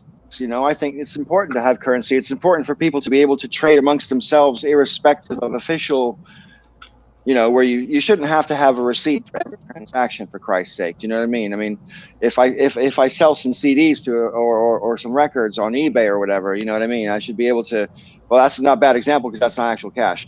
But I mean, you should be able to sell something in a want ad, for example, and exchange money for goods. I mean, people have been using money now for centuries, and I think it would be a huge mistake to just arbitrarily get rid of it because we're afraid of germs. I mean, if we can deal with the COVID, we should be able to keep the money. Yeah, but I said one probably better example would be yard sales, because obviously there it's all cash. Then again, are people, when are people going to actually have yard sales again? Or are they just going to use the online sale apps where rather than actually have just people coming and going and having dozens of people show up at their house? Well, I know that I don't know if I believe it, but somebody told me that a homeless person could take a card once, and I'm not sure if I believe that, but like they had the little thing that you can insert and do your card in. I'm like, I wouldn't give a homeless person my card. How do I know it's not reading the number on my card? You know what I mean? Right. I don't know. I'd rather give them money. See this? Here, there's a bunch of homeless people who have Venmo accounts where you can just send with your cell phone to their Venmo. They'll have it right there on their piece of cardboard, their Venmo account. Wow. You're driving by and you see, That's kind of, the whole, necessity is the mother of invention thing. That's got kind of wild. And people say, they kind of graduate from, hey, you just, you don't have to get out of your car. You don't have to approach me or anything that's going to scare you. You don't have to worry about transmitting any diseases or anything like that. Just Send money to this number. It's kind of creative. Well, if it works, it works, I suppose. I mean, like I said, I don't know if it was last week or the week before, but I think we're going to have to, because there's going to be so many people evicted over the next 12 months, we're going to have to kind of reimagine what we think of as what a homeless person looks like, or whether a homeless person does or doesn't have a Venmo account or a bank account or a mobile phone that might look expensive or whatever, because a lot of people are coming from having had a decent job and all of a sudden, circumstances. I think the next 12 months are unfortunately going to be pretty ugly for all of us, and I'm not looking forward to it in that sense, because even if we manage to get rid of the orange evil one, there's so much work to do, and I just, and frankly, a lot of that is down to us as human beings, as people, right? Because like here in St. Louis, like I was saying earlier, loads and loads of people. No masks, not taking it seriously. Everyone's out shopping, and I'm just like, really? We're here at August now, and we're still having to, wonder if this is the right. I don't know. I despair. Well, one thing you said, Paul, about things changing too. Now, from my business, obviously I do automation and stuff like that. What I'm seeing, it's kind of interesting. Despite all the upheaval and stuff like that, I see companies using the downtime to try to modernize or bring things up to date, modify or improve their processes, do whatever kind of thing. And one of the things that I started doing even before this happened, I was trying to move my business not away from traditional kind of companies that we deal with, but I was trying to break more into like the water and wastewater sector, for the exact reason of that. No matter how bad the economy is, people need water, and the water has to go. You got to get the water in, and you got to deal with it when the water comes out. So, in the UK, Joe, when I lived in the UK, if you couldn't afford to pay your water bill, they couldn't cut your water off. You just go into debt. Right. But they couldn't cut your water off. It's a human. Every household needs water. Exactly. They couldn't cut it off. I find it obscene that they can cut it off. Really. Well, I agree with you. It really should never get cut off. But I mean, it's just like in general, the people are still going to use water, and they're still going to waste. They're going to consume, and they're going to Sure. And so, in a way, I know it's a couple of my employees were like kind of disappointed because they wanted, because water jobs are kind of boring. But I'm like, it keeps the bills paid. I don't give a fuck how exciting or boring the job is. Let's stay in business and keep everybody paid, and then we'll worry about the jobs later. And there still is other stuff coming up. I mean, like I said, I've been fortunate that I'm actually getting inquiries now on stuff that I've been trying to, suggest. Some of the suggestions I've had to some of my clients for some of the modernization. They're actually using the downtime to try to do that. So for us, we've stayed busy, and we're actually getting busier. Well, that's good. Yeah.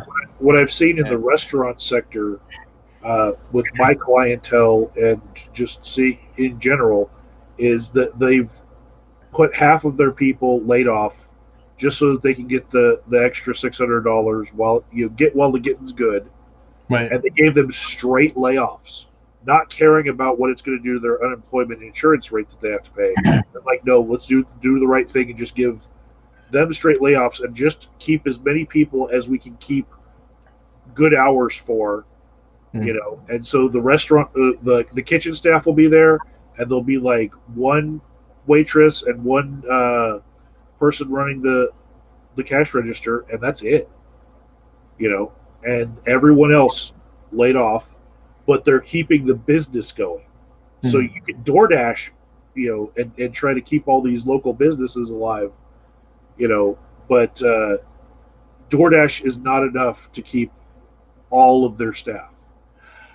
One thing I've noticed, speaking of DoorDash, is that for a lot of restaurants, they've expanded, at least in my area, they've expanded the range where they'll deliver, because there are certain places that I was never able to get DoorDash from that now they're saying, yeah, you're within our territory. In fact, there's one that I'm in Union County. There's one like in the southern end of Middlesex County, which Rob understands how far that is. I mean, it's it's like a 35, 40-minute drive, and we actually get Indian food in this place that's like 35-minute drive away because they're like, fuck it, we got to stay in business. We won't turn down anything.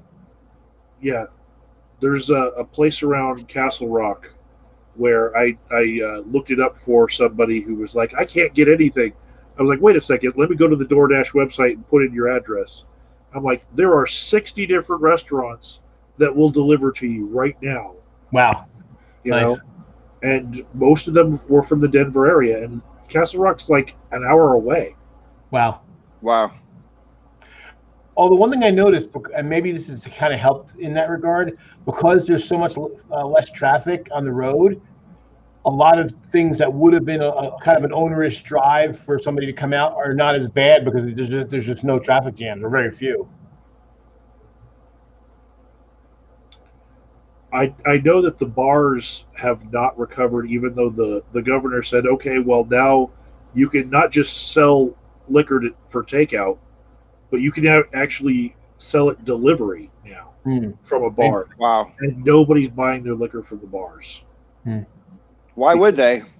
Yeah. The only reason they would buy liquor from a bar is to be in the bar. Right. And so there's a lot of bars that are about to just cease to exist. Well, that's what I was saying earlier. I mean, it's not just bars, it's the whole hospitality industry. I mean, I never really fully appreciated, I think, just how many people's jobs and how much of the economy was based around hospitality. You know, hotels, restaurants, venues, like I said before. I mean, like hotels, my goodness. We've driven by loads of hotels on the way here to Missouri that have literally empty parking lots. And, there's like 2 cars in the parking lot, and they're probably both for the employees, you know. It's like that. Yeah, there's a Hilton that was built by me. They took over, I think it was the Holiday Inn. They totally refurbished it and got it all back in service about a year and a half ago. And yeah, same thing. It's just total. I went by a couple of days ago. It was like maybe 5 cars in the lot. It's a huge hotel. It's like 230 rooms. Sorry, I'm just going to bring in Mage Grey Wolf here saying, the roads have remained packed in my area of Florida. And, you know, meaning no disrespect, but isn't Florida the hotbed of the world right now for coronavirus? I know California has more cases, but Florida has a smaller population, and therefore a greater proportion of Floridans have COVID. And I feel actually particularly sorry for people who live in Florida, because DeSantis has been like deliberately obtuse about this thing from the very beginning, you know? Yeah. And it seems that he's just kissing the ring, but I don't know. Do you think it's as simple as that? Well, I mean, it's magical thinking, right? So the commissioner of Major League Baseball sent a message to all the networks that carry Major League Baseball to tell them, you might want to have some alternate programming to run during our time slots, because we might have to pull the entire season. And what team just had this huge outbreak amongst that team? Florida Marlins. The fucking Florida Marlins.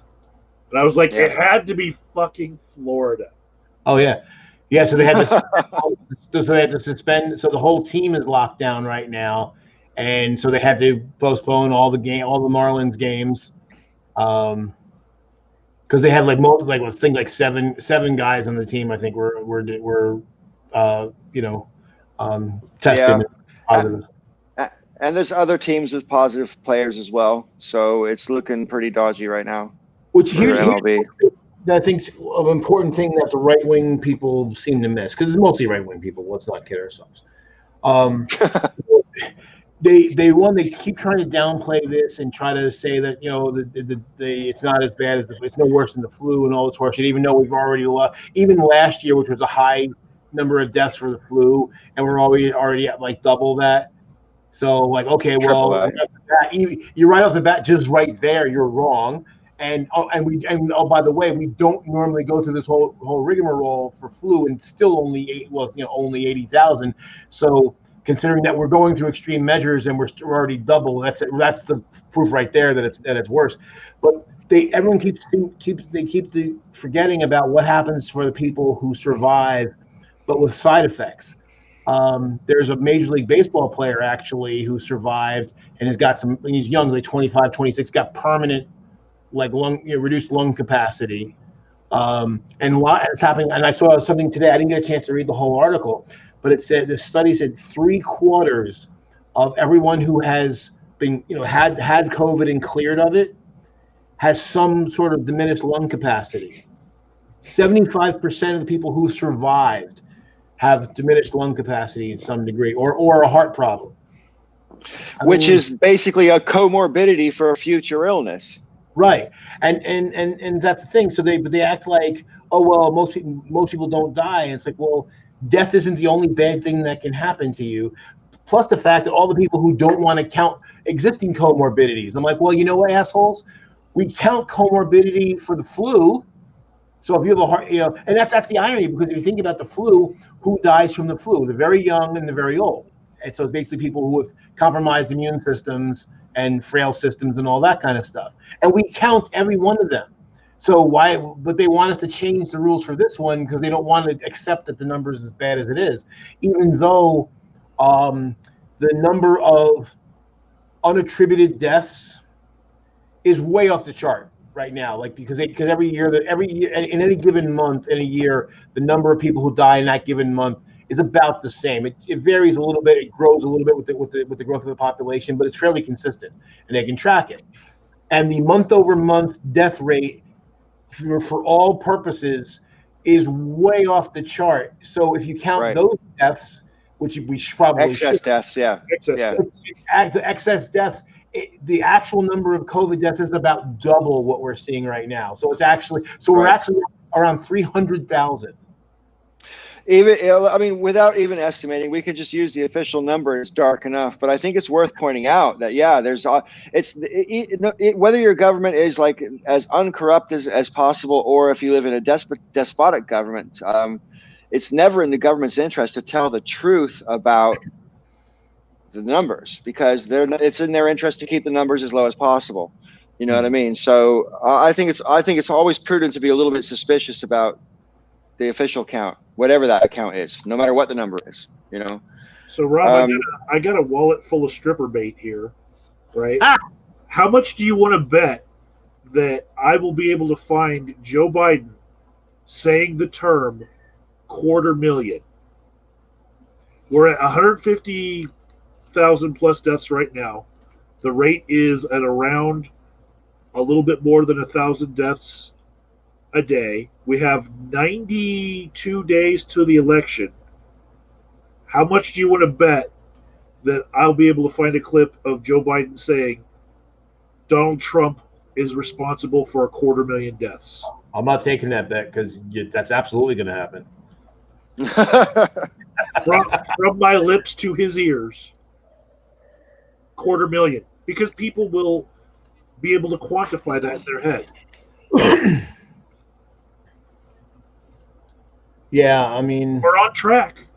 Yeah, the thing that bothers me about this, beyond the obvious, is that what's been happening for so long, and again, it's something Kate talked about last time, that the Republicans get in and they fuck shit up real bad.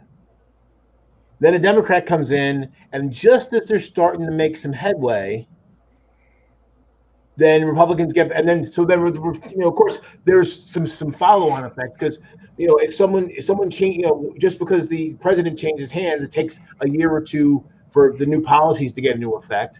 So you're still dealing with the bad policies of the old guy, and then the Republicans use that against the Democrats to kind of boost themselves back into power, and then they come and fuck shit up again. So although my point to Kate would be right, and so at least the fact that you're acknowledging the fact that things get a lot worse for the Republicans, says at least the Republicans are worse, and at least as it stands right now, we got the Democrats are pretty much our only option. But and here's the thing that always gets me the most about it, and I can't take credit for this. I heard someone say this a long time ago, but it's true. If someone tells you that they don't believe in government and they're running for the government, be suspicious of that person, they're not going to achieve anything good because they don't believe it's possible. So at best, they'll do a mediocre job because they're not really going to push to do anything good, but they might actually sandbag things because they want to prove to you how bad government is.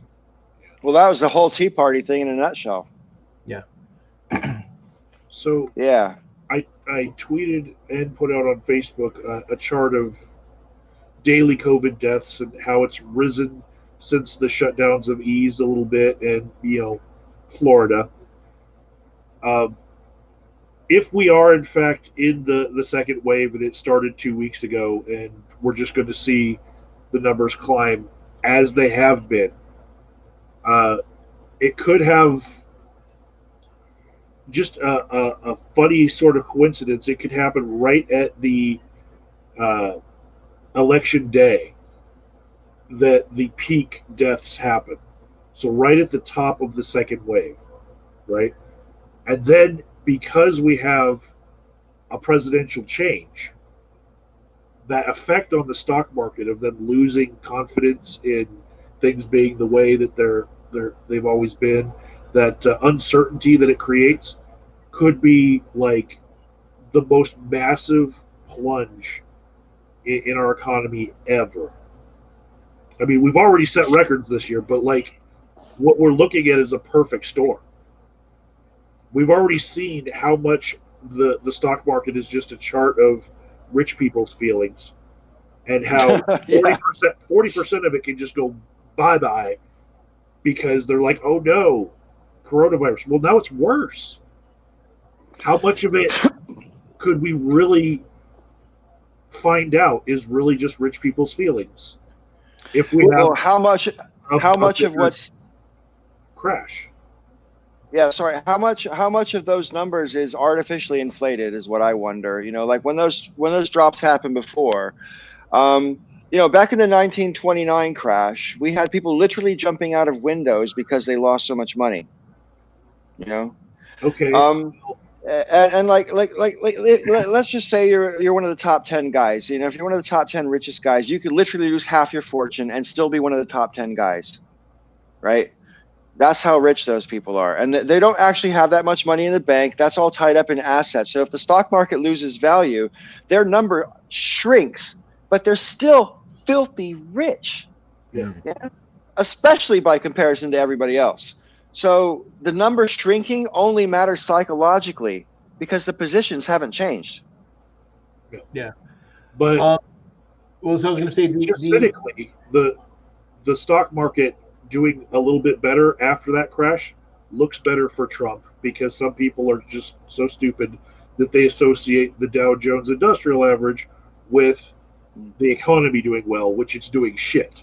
Yeah. Right. But they look at the chart of rich people's feelings and they're like, oh, look, the economy is doing better.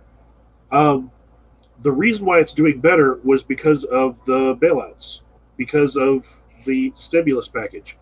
There is no new stimulus package as of right now, and because it would hurt the president's chances, I'm not feeling too cynical in saying that they could sandbag for a little while just to cause another crash, just to ensure Biden's victory. The thing that gets me though here, what you said about the rich people's feeling chart, there's a lot of truth to that. The thing that pisses me off too is that there's an old expression, and this is why people who think that the stock market's a sign of how healthy the economy is should understand that it's not. There's an old expression on Wall Street. It goes back a long way. What's good for Main Street is bad for Wall Street. So in other words, and it's kind of a crazy even notion, but the idea that if we do things that kind of help the people on the street, that's bad for rich guys on Wall Street, which is kind of backward, because anyone who actually understands the economy is that we're very much of a demand-based economy. So when the consumer side has lots of money, they spend it. And that generates economic activity. It generates wealth. It generates way more wealth than any tax cut, any minor stimulus effect you can get from a tax cut. But that's the mentality on Wall Street. So absolutely. So what ends up happening is when Democrats get in office, the market usually tanks after the election because these financial types are like, oh no, it's gonna be bad for us. They're going to raise our taxes. But when you look over the course of the last 80 to 90 years, and forget the party identification right now, because we all know that the parties are split, flipped and all that. But basically, liberal policies have led to far more economic growth and actually ultimately far more stock growth than conservative policies. Because the problem with conservative policies is basically it's all based on having the biggest share of a small pie, whereas left-wing policies have a tendency to ironically tend to actually grow the pie. So, which is kind of funny because you would think like the left wing tends to be not necessarily anti-capitalist, but like not as friendly to capitalism as the right wing is. But the right wing policies are actually contrary to what makes capitalism work. If money gets too concentrated, you get oligarchies, you get monopolies. The engines that make a market economy work stop because they're all dependent on competition. They're dependent on the change in hands of money. And if the consumer classes have no money, that engine doesn't work anymore. It's like having an awesome car and putting almost no fuel in it. So what we saw with the past stimulus package was a lot of money for the businesses, not a lot of money for the people to be spending around. Right. But still, we saw the rich people's feelings chart go up because there was a relief package. Right. Now there is nothing right now.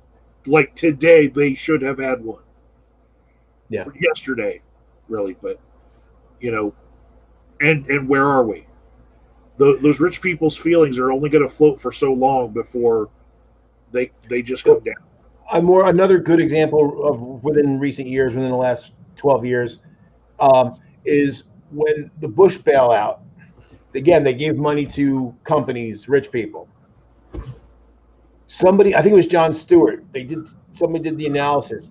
The amount of money that they put, because it was over $1 trillion, they could have literally paid off every personal credit card of everybody in the entire country for the same amount of money. And that would have generated way more economic activity because imagine, I don't know if you guys have any credit card debt, but you probably do because you're American and most of us do. Imagine what you could do if all of a sudden all your credit card debt was wiped out. There would be a spending frenzy like you've never seen. And that, of course, generates more economic activity. So that would have been way more of a stimulus than giving it to rich assholes. Don't know what happened there. You guys still there? I'm still here. Okay, you can hear me. Yeah, cool. Yeah, that was a bit weird.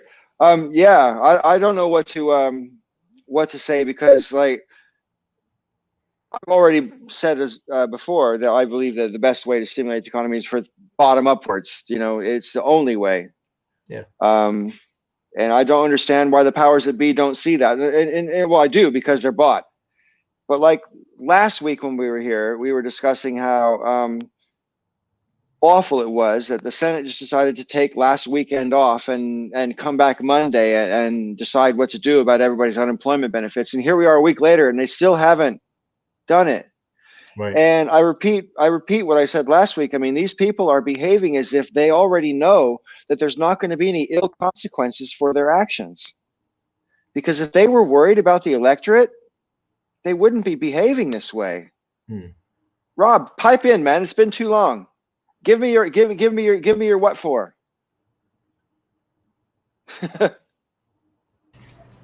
Honestly,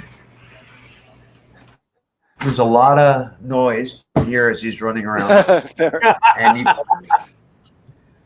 And the audio from everybody so far tonight, all night, has been very glitchy. Oh, everybody. Fair enough, yeah. So I don't know if mine is for you. It's hard to follow everything you're talking about. You just clicked out. All right. I keep missing words. Or sometimes you're in the middle of a sentence, and the second half of that sentence has nothing to do with the first half. So you're glitching all over the place. Everybody tonight. Oh, that's actually trying to follow has headache. So to your point, Paul, what bothers me is that the people you said about the people in the Senate being bought, which you're not wrong. The thing is, the people that are buying them, they don't seem to even understand how the economy works. Again, it's like they'd rather be the big fish in the small pond. Right. Well, I mean, it just seems kind of obvious to me that the more people that have disposable income, the better everybody will do. Yeah. And that's true for rich people and people with who are less affluent. You know what I mean? And quite frankly, if you live in a capitalist system, economic liberty is directly tied into your pursuit of happiness. Right. Because in a system where money equals choices, the more choices you have, the more freedom you have. So money equals freedom in an indirect way. Certainly economic freedom, economic liberty, the ability to choose where to live, for example, rather than live where you have to because you can't afford to live anywhere else. You know what I mean? I mean, like, to a degree, preaching to the choir. Oh yeah. Well, it's just like that ability to, if you're in a job you don't like, if you have some sort of level of economic security and you're in a job that you don't like, you can say fuck this job and you can go find another one. But that's why I always laugh at libertarians who kind of act like it's like well, if you don't like your job, just go somewhere else. So that assumes that there's somewhere else to go, and that it's any better when you get there. And not just that, the universal health care. I'm living proof that because I have universal health care sort of through the VA, I don't have to look for a job where my health care would be connected to it. So it opens up a whole bunch of contract jobs that are perfectly fine to me, So I see how universal health care would completely make everyone say, take this job and shove it. Right. Like a quarter of our workforce would just play musical chairs for a week, trying to find the job that they actually want to do. Maybe just switch up for a job that's like right next door, because there's people driving across town to do one job and then somebody's doing the exact opposite, and they can just trade jobs if they felt comfortable enough in just making that jump. And as that's a really great point. And then, as I've always pointed out, for small business, universal health care, as a small business person, I'm like, yeah, absolutely, that would be great for me. I mean, I think, because then it's one less thing that I have to provide to my employees. I have one thing else I have to get involved with, and then I can just compete on work environment and salary and not have to provide something that should be a benefit that everybody gets universally. Well, if it was administered anything like it is in the UK, as an employer, you'd still have to pay towards your employees' national insurance, but fine. You wouldn't be paid. Yeah, it's a contribution. But you're not paying for their insurance. Right. I think when I had my shop, if memory serves me right, the employee paid they paid like 9% of their wages, and I paid something like 5% of their wages towards national insurance or something like that. So. Yeah, it was something like that anyway. And so I gave a little bit, but they gave more. Right. Well, you think about it, okay, so I have because of the size of my company, I have a certain choices of insurance available providers. And then somebody else has another set of choices.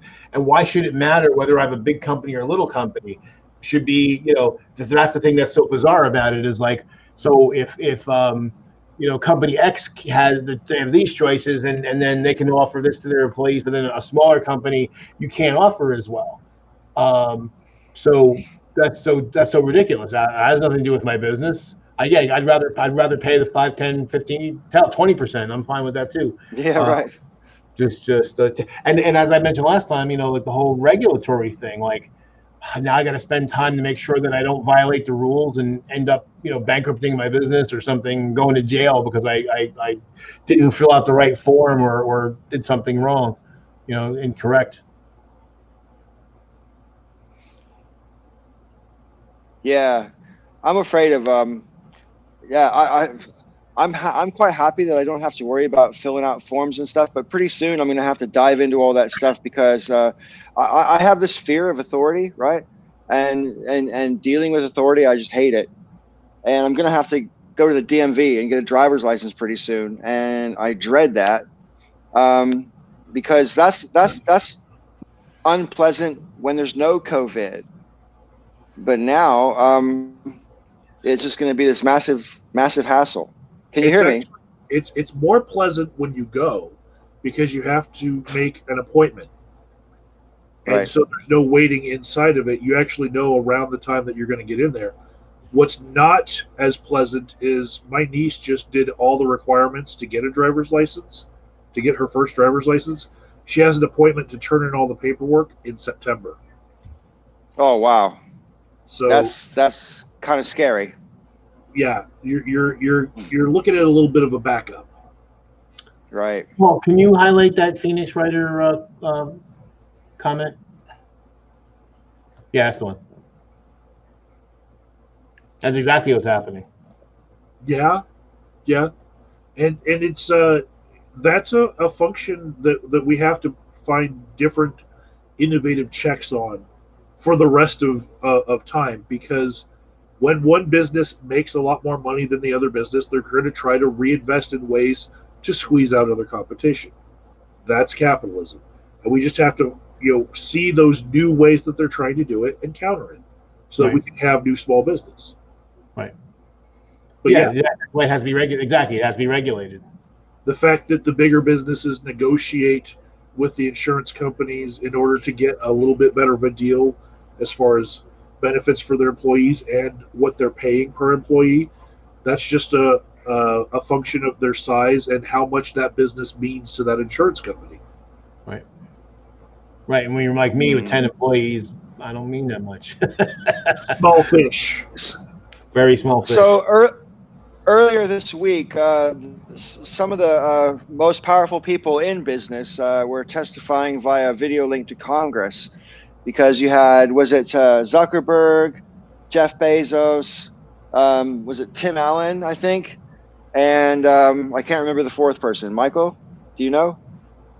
No, but it sounds like an article I read where Bloomberg was listed. Well, and they were testifying because obviously these tech giants have gotten to be like extremely powerful, and there's a whole antitrust issue, which I think is long overdue. When it comes to Facebook in particular, you could argue about Twitter as well, and you can certainly argue about other aspects of the internet. Amazon, for example, has doesn't have an actual technical monopoly, but they're in a position. Like Mark Zuckerberg, for example, when they realized that Instagram was presenting them with some competition, they just bought it. They just bought it rather than face actual competition. And so that is kind of against the whole capitalist model that we're supposed to believe in, that, competition improves the brand and lowers prices and everything like that. Now, there's no price when it comes to Instagram and Facebook. I understand that, that's a different discussion.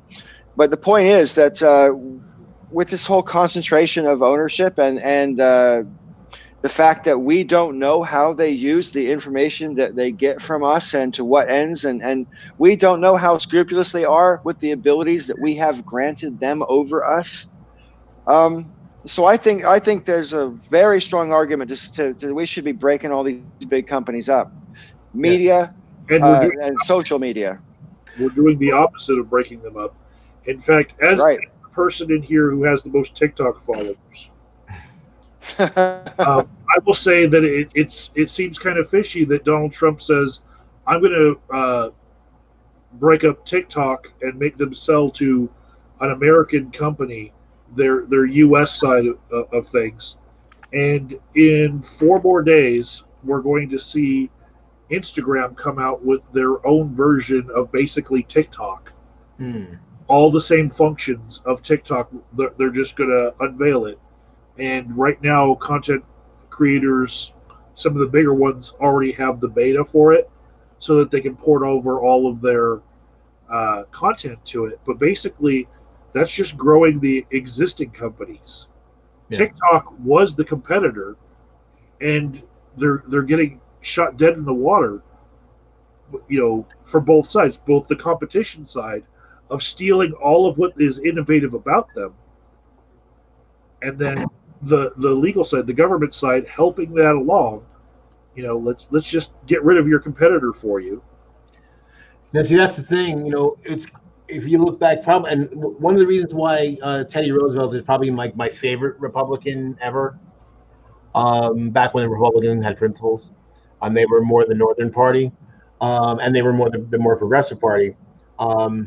Is that he was one of the antitrust guys, about these because he recognized 110 years ago, 115 years ago that the concentration of assets and concentration of wealth and that purchasing and business power is detrimental. And we used to regulate, and the way we used to do is they would say, no, company A can't buy company B because you're going to be too big, and we're going to remove those competitive forces that we need in order to spur innovation and keep costs down and all that. They don't it's a rubber stamp anymore. So my idea to counter that in this day and age is that companies that are generating more than $1 billion in revenue should be the ones that are taxed to fund our UBI. And I'm talking like not even the multimillionaires. We take it directly from the 1% of the 1% of the 1% to fund our UBI, right? And I will say, just like Donald Trump wanted his name on the stimulus checks, I would go ahead and say, whichever companies are the ones that are providing us with our UBI funds so graciously, I would like their little logos on the envelope. Give them some free advertising for what they're doing, keeping the economy alive. But I think that would be a great way to fund our UBI. I want my Microsoft Facebook check. Yeah. I think that the present moment, and I think we've discussed this slightly before, and Rob, if you can hear me, I'd like to hear what you've got to say about this, because UBI is long overdue now, in my opinion. What's going on right now is, and I say people are about to become homeless and unemployed even more over the next 12 months. UBI is absolutely essential. Rob, what have you got to say about it? I agree with that. What I think you said.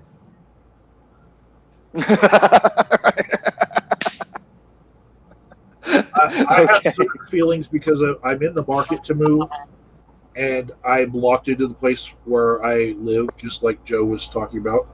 And what I've seen is year over year, Mark, today, there was like a 3% increase last month in the prices of homes, which is completely divorced from fucking reality. Okay? We're in a huge depression that isn't being called out. And nobody has enough money to afford the existing homes as they are. And yet they're still like trickling up in value. Still.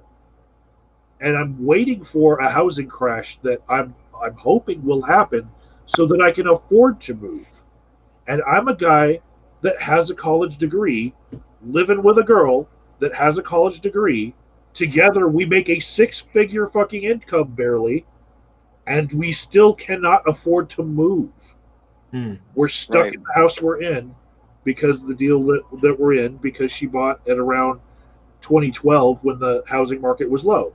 Now, it's 4 times what it was. And if we turned in all our paperwork to the bank to try to get a new mortgage, we couldn't afford anything in the city that we live in. Anything. And since it's not a seller's market, you couldn't get what it's worth on paper to try to sell it to get the money to buy somewhere else. That's right. I'll tell you what. Where you live? I mean, here in my town, actually my entire county, but more specifically my town, people are paying more than the asking price for houses. They're flying. They're flying. We're seeing a population boom all of a sudden, people are putting their house on the market, and 2 days later it's sold. Um, it's never seen anything like it before. It's my understanding that a lot of people are exodusing from cities, and I think that may have something to do with why some more rural prices are going up. I find it interesting because, in California, we're going to try and sell a house, and it's interesting to see what's happening there as well, because it's in the commuter belt for San Francisco, and sure enough, like you just said, Michael, the value of the house, and you check it online, seems to be going up for no reason at all. It's not correlative to people's earning power, or it just doesn't seem to correlate to anything other than desperation for people to get out of San Francisco, perhaps. That's my only explanation, because there's no other reason for it to go up. I'm kind of worried though about where again with everybody's, not everybody, well, a lot of people are about to become homeless, and because of that, the fact that housing prices are going up now is actually kind of more scary to me than ever. But I also wonder, and answer me this, friends. I mean, with all these businesses that are about to are going under and about to go under, maybe we should talk about renovating or repurposing a lot of commercial units, because let's face it, there's an awful lot of people that could work from offices that are now learning how to work from home and might never want to go back to work in an office again. And maybe we should talk about changing things around, because we have such huge housing needs. But again, for people who own their own property, that would drive the value of your property down. Because if you increase the supply, the value of existing property goes down. So it's, I don't know, damned if you do, damned if you don't. Yeah, I mean, it's bizarre. I mean, like, I know the building that my office is in, the lawyer across the way from us, they're still there every day. I mean, but there's like 5 of them, foolish. And there's a doctor's office on the ground level. But yeah, the rest of the building has been empty. We're only there minimally, and there's actually a whole building in my area that's empty. That I'd actually looked, but before I got the lease for the place we're in now, I'd actually looked at renting in it, but they only wanted to rent out like whole floors, and now that's never going to happen. It's not going to happen for 10 years. So I'm curious to see what's going to happen there, because I mean, it's this big building and they're not getting any revenue whatsoever. And the idea that there's going to be each floor would probably hold like 100 people. That's not going to happen. I mean, you maybe if you spread people out and you got a whole floor, maybe you put 30, but even there, it's risky. I was kind of blown away as well by the differences in prices and property. Like in Santa Rosa in California, where I come from, you're hard pressed to find a decent sized house for less than $500,000. You just go across the state line to Oregon and houses are significantly cheaper. And here in St. Louis, I was just driving around today, and there's like really decent houses you can get for less than 150 grand. I couldn't believe it. I don't know if I don't know the area, so maybe that has something to do with the schools or whatever. I don't know, whatever, because there's always reasons why some places are more expensive than others. But I was looking at some of the houses today and thought, God, if I saw that house in Britain, it cost at least $500,000 so. Well, like here in New Jersey, if you go out to like Phillipsburg, which is right on the Pennsylvania border, the housing prices are substantially less, because it's about 45 minutes from here. So the further away from New York City you get, things tend to go down. Although they'll go back up a little bit when you get to Bethlehem, Pennsylvania, but then they slide back down again. But I've seen my house in the last year.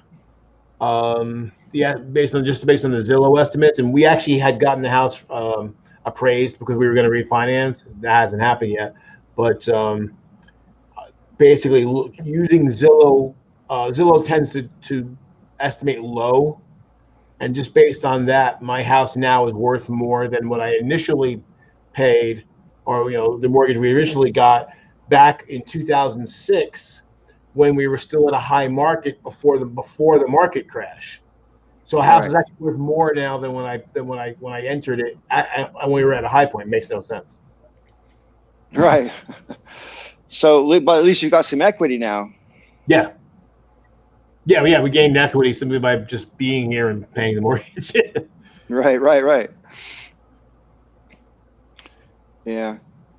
And see, that's and that's one thing that's really important. I think that you know about housing. One, how important it is for houses to be affordable, and for people to be able to get into them, because a typical person rents, and when you rent, you're just pouring that money in, and you get nothing to show for it. You could be there for 30 years, and you own nothing. You have no equity, but you have a house, and even in a depressed market, even in an area that's not great, you have an asset that's worth some money. As long as it's not falling apart, it's worth some money, and that's how generational wealth gets passed. Hopefully. Uh, hopefully, is one of the ways. And but if there's no ownership, then there's no generational wealth, and that's kind of the big problem. We were talking about UBI a little bit ago, and I'm still on the fence on UBI. Although I would say certainly in a crisis like this, I think is probably necessary, at least as a short term measure or midterm measure, depending how long things are shitty. But I was trying to think of a way to make it work, and it really comes down to the fact that wealth gets concentrated into a small number of people who then pass that wealth on to other people who didn't actually earn it themselves. So you look at people that are these trust fund babies. They didn't work a day in their life, and they got thousands, millions, billions of dollars. But then of course the way our attitude is that, well, if you're rich, well, you worked for that money. No, somebody else worked for the money, and you was given, even if they got every cent legitimately, if you could find a way to justify every cent that they got, the money that was given to the offspring, they didn't work for that money. But now they're sitting on a pile of cash that they had nothing to do with. Some years ago, back in the UK, I dated a person who was a professor at a university, and she made a very convincing argument against inheritance. She basically said that there should be no such thing, and I'm not articulate enough, and I don't really remember it well enough. All I remember is thinking, wow, I never thought of it like that before, because basically, you can't take it with you. And I was arguing that, hey, the whole point of being a parent, isn't it to make your kids' lives better than yours? And therefore, if you can build up any amount of legacy, whatever that is, land or property or wealth in some other form, then give it to your kids, surely. But at what point, or is there a point where, because if you have money and you didn't have to do anything to achieve it, you don't typically, unless you've been trained to, you probably won't have an appreciation for the responsibility that goes with having a lot of money. Right. Because having a lot of money is a responsibility, Yeah. Plus, you think politically. So someone goes out there, because someone just say, you've been born to billions, and or tens of millions, hundreds of millions, whatever. So you had no stake in getting to where it is, and then you have more political power than someone who's working every day, who's really behind the eight ball. So not only do you get your vote, but you get to use that money to influence others to basically preserve the system that keeps you in wealth that you had nothing. So you have more power over a system you had nothing involved with building, to keeping it to favor you. And that was what the inheritance tax was all about. But it's been stripped away so badly, because one thing, again, to Kate's point from that she made one of the times, I forget when, but the whole thing about packaging is that the right wing is way better at packaging, so they called it the death tax. And of course, we're all going to die. To death tax, I don't know. And then they framed it as you're taxing the wealth of a dead person. Like, no, I'm taxing the inherited wealth to some other person who didn't work for it. Yeah, the term death tax has been around for like 100 years, pertaining to the inheritance tax, and it's because of that exact reason. It pulls that particular string. But you know, they just in the tax break that Trump passed, that he's one of the only things he's actually done, which is obviously beneficiary to mostly the rich people in the country. But they moved the threshold, I think, from 5 million up to 10 million, beyond which you have to pay inheritance tax, which means a lot more people can keep a lot more wealth. Which, you know, for me, if it's 10 million or less, I don't really have a problem with that. It's a super, super, super wealthy. And I'm not even sure where to draw that line anymore. I remember I saw a tweet from Alexandria Ocasio-Cortez some time ago, and she talked about there's over, I can't remember the number, but there's over 100 billionaires in New York City. And that's kind of shocking to me, or it should be shocking, I should say, but I'm not shocked by it, really. I should be shocked by it. I didn't realize how many super, because if you've got $1 billion, I'm sorry, you're super rich at that point. To me, that whatever the line was, it's definitely been crossed at $1 billion. Yeah. You know, because once you've got that much or more, that you couldn't possibly spend all your money if you're spending your money on, you know, just being alive anyway. I mean, you could, I suppose, have some pretty extravagant tastes, but I can't think of them. Chris Rock had a really great riff about that. He was breaking down the difference between rich and wealth. Yeah, I know that one. Yeah. And yeah, so you know, it's great. It's a great riff, and it really, you know, he's like, yeah, Shaq is rich. You know, the guy who signs his check is wealthy. Right. You know, you could, you know, rich is something you can lose with a bad drug habit. You know, in a summer. Real wealth, you can't lose like you said, you can literally lose half your fortune and still have more money than you and your offspring could ever spend when you count in, right, you know, compound interest and all that. Like it would actually be difficult to actually lose that. So you know, it's, and I think, unfortunately, I think people don't really understand. And again, I've conceived of scenarios where somebody could, you know, end up with $1 billion without, you know, really exploiting everybody. But again, at a certain point, it does come down to you kept a bigger piece of the pie than you were probably due. Sorry, I heard you. I was just reading as well. Oh yeah, no problem. Go ahead.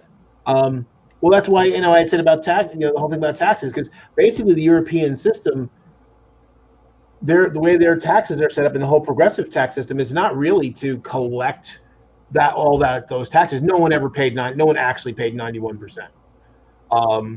It was to make you not try to keep that money because you're not going to get, you know, well, I can keep it and I get almost none of it, so fuck that. I'll invest it some other way. Well, I think, yeah, alongside what you're saying is, you know, we see the poor pay that workers at Walmart get. And 3 of those top billionaires are Walmart children who didn't make their money. Right. Sam Walton, you know, passed away and they inherited it from him.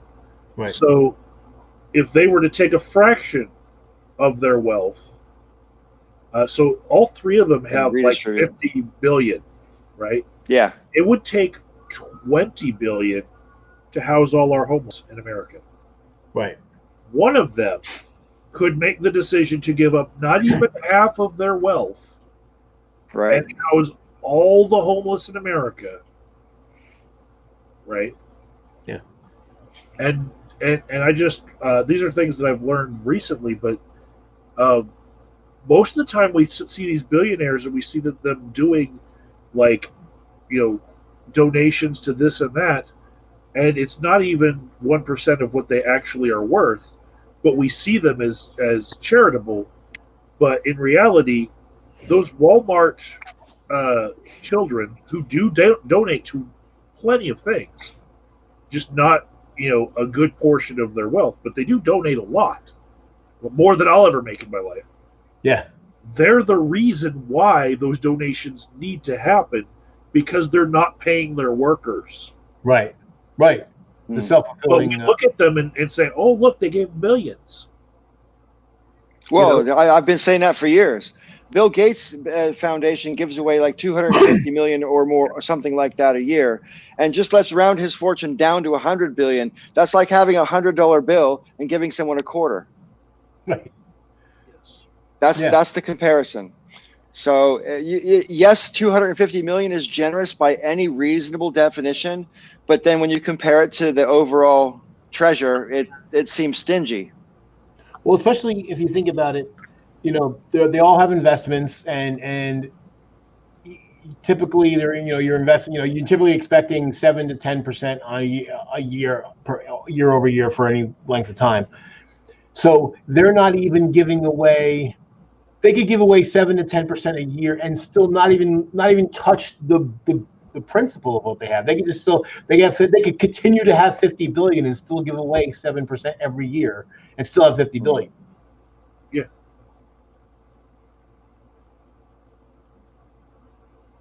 Which is like 350 million. Rob, you need to say something, Rob. Didn't Bill Gates say that when he dies, like 90% of his fortune is going to charity? He did. And he got Warren Buffett to agree to the same. Wow. Yeah. Even then, So the 10% remaining that becomes an inheritance is going to be a problem. Does anybody know what charities he's signaled to benefit? Not offhand. The World Health Organization is on the tip of my tongue right now because I know they're going to be getting most of their funds from him because Trump cut them off from the rest. Right. As far as and he's obviously making the microchips too. So yeah. The thing that's I was just going to say, what responsibility, if any, is there for philanthropy? Well, I think a big one, because basically, and this is the reason why I think that the rich should be for higher taxes than they pay, and there are some that are, is that basically we've got an economic system that allows someone to accumulate mass amounts of wealth, and so again that's the obligations with the freedom is that in order to perpetuate, so if you want that system to exist that had benefited you so well, then you have an obligation to maintain it. And of course, you're situated better than everybody else to maintain it, which is why every time I hear somebody say you're trying to penalize success, like no, it's not a penalty. So you benefited the most, so you pay the most. And where I get it really amped is when we're talking about Walmart, is that, again, I don't begrudge somebody. I can see those scenarios where someone could end up with with $1 billion or more, but the fact that their workers qualify for government assistance tells me that they are cheating. That's the sign that they're exploiting. Like if you're paying your workers and they still qualify for food stamps, then you're cheating your workers. I couldn't agree more. Yeah, I think the argument that they had just this last week about lowering from $600 a week to $200 a week the unemployment checks is not only outrageous on its face because you're asking people to live on something that they've become accustomed to, less than what they become accustomed to, but also quite honestly their argument is being that they don't want people to make more on unemployment than they do at work. So you shouldn't therefore be lowering the money on unemployment. You should be raising the money that they get at work. It's very simple. And this is part of the reason why I don't entirely agree with Joe here, because I believe that it's a sign that they could be cheating their workers, but it's also possibly a sign that the entire system is horrible. And one of my biggest examples of this is the prevailing wage around Denver has already reached more than the Fight for 15 is fighting for, right? So we've got people at our Amazon distribution centers making more than 15. We've got people at King Soopers, the grocery store, making more than 15. And the minimum wage is set so low that maybe you might be able to get by in St. Louis, but you're not going to get by here in Denver. And then to be looked at as being better than the minimum wage by twice as much, give someone $16, $17 an hour, you still cannot afford a one-bedroom apartment in Denver. Right. Right? So when I argued in previous weeks to Sister Danger, we should make like 4 times what, rent is for a one-bedroom apartment. If that one-bedroom apartment is $2,000, pay should be around $8,000 a month. Well, and again, that's part of the whole, you're cheating somebody somehow, one way or another. And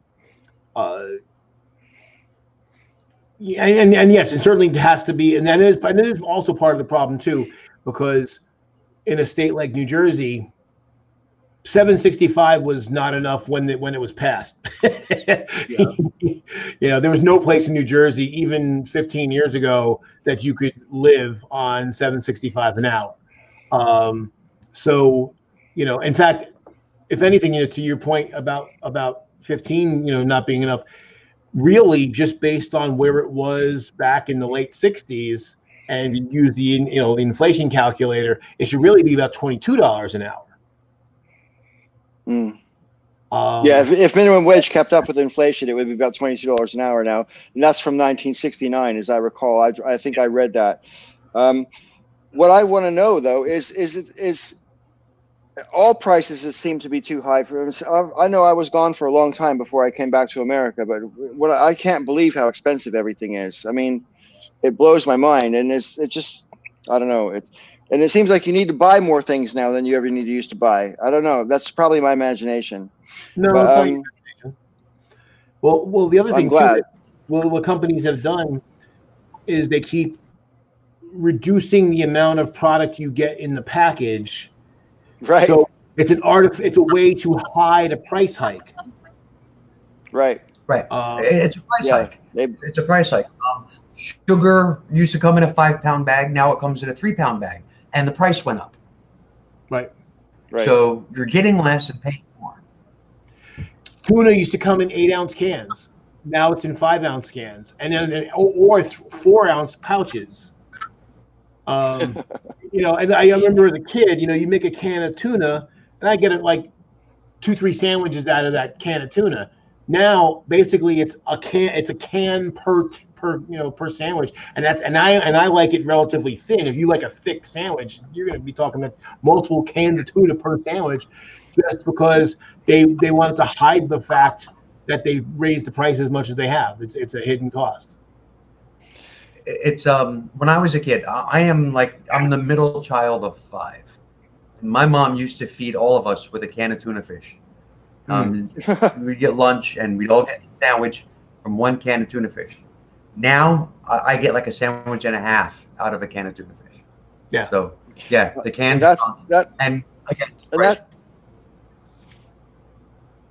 and that's symbolic of what's going on throughout lots of products and stuff have shrank, and then they'll give you a new size, great big red bold letters, and new price obviously as well. And then they'll shrink it down for a few years after that for the same price, and then they'll raise the price again, and it just goes on and on and on. But when it comes to housing and stuff, what I want to know, sorry, go ahead, Rob. No, they'll say new packaging, same great taste inside, new look. Yeah, but that new look also meant you lost like 2 ounces or so. Right. So yeah, they do that all the time.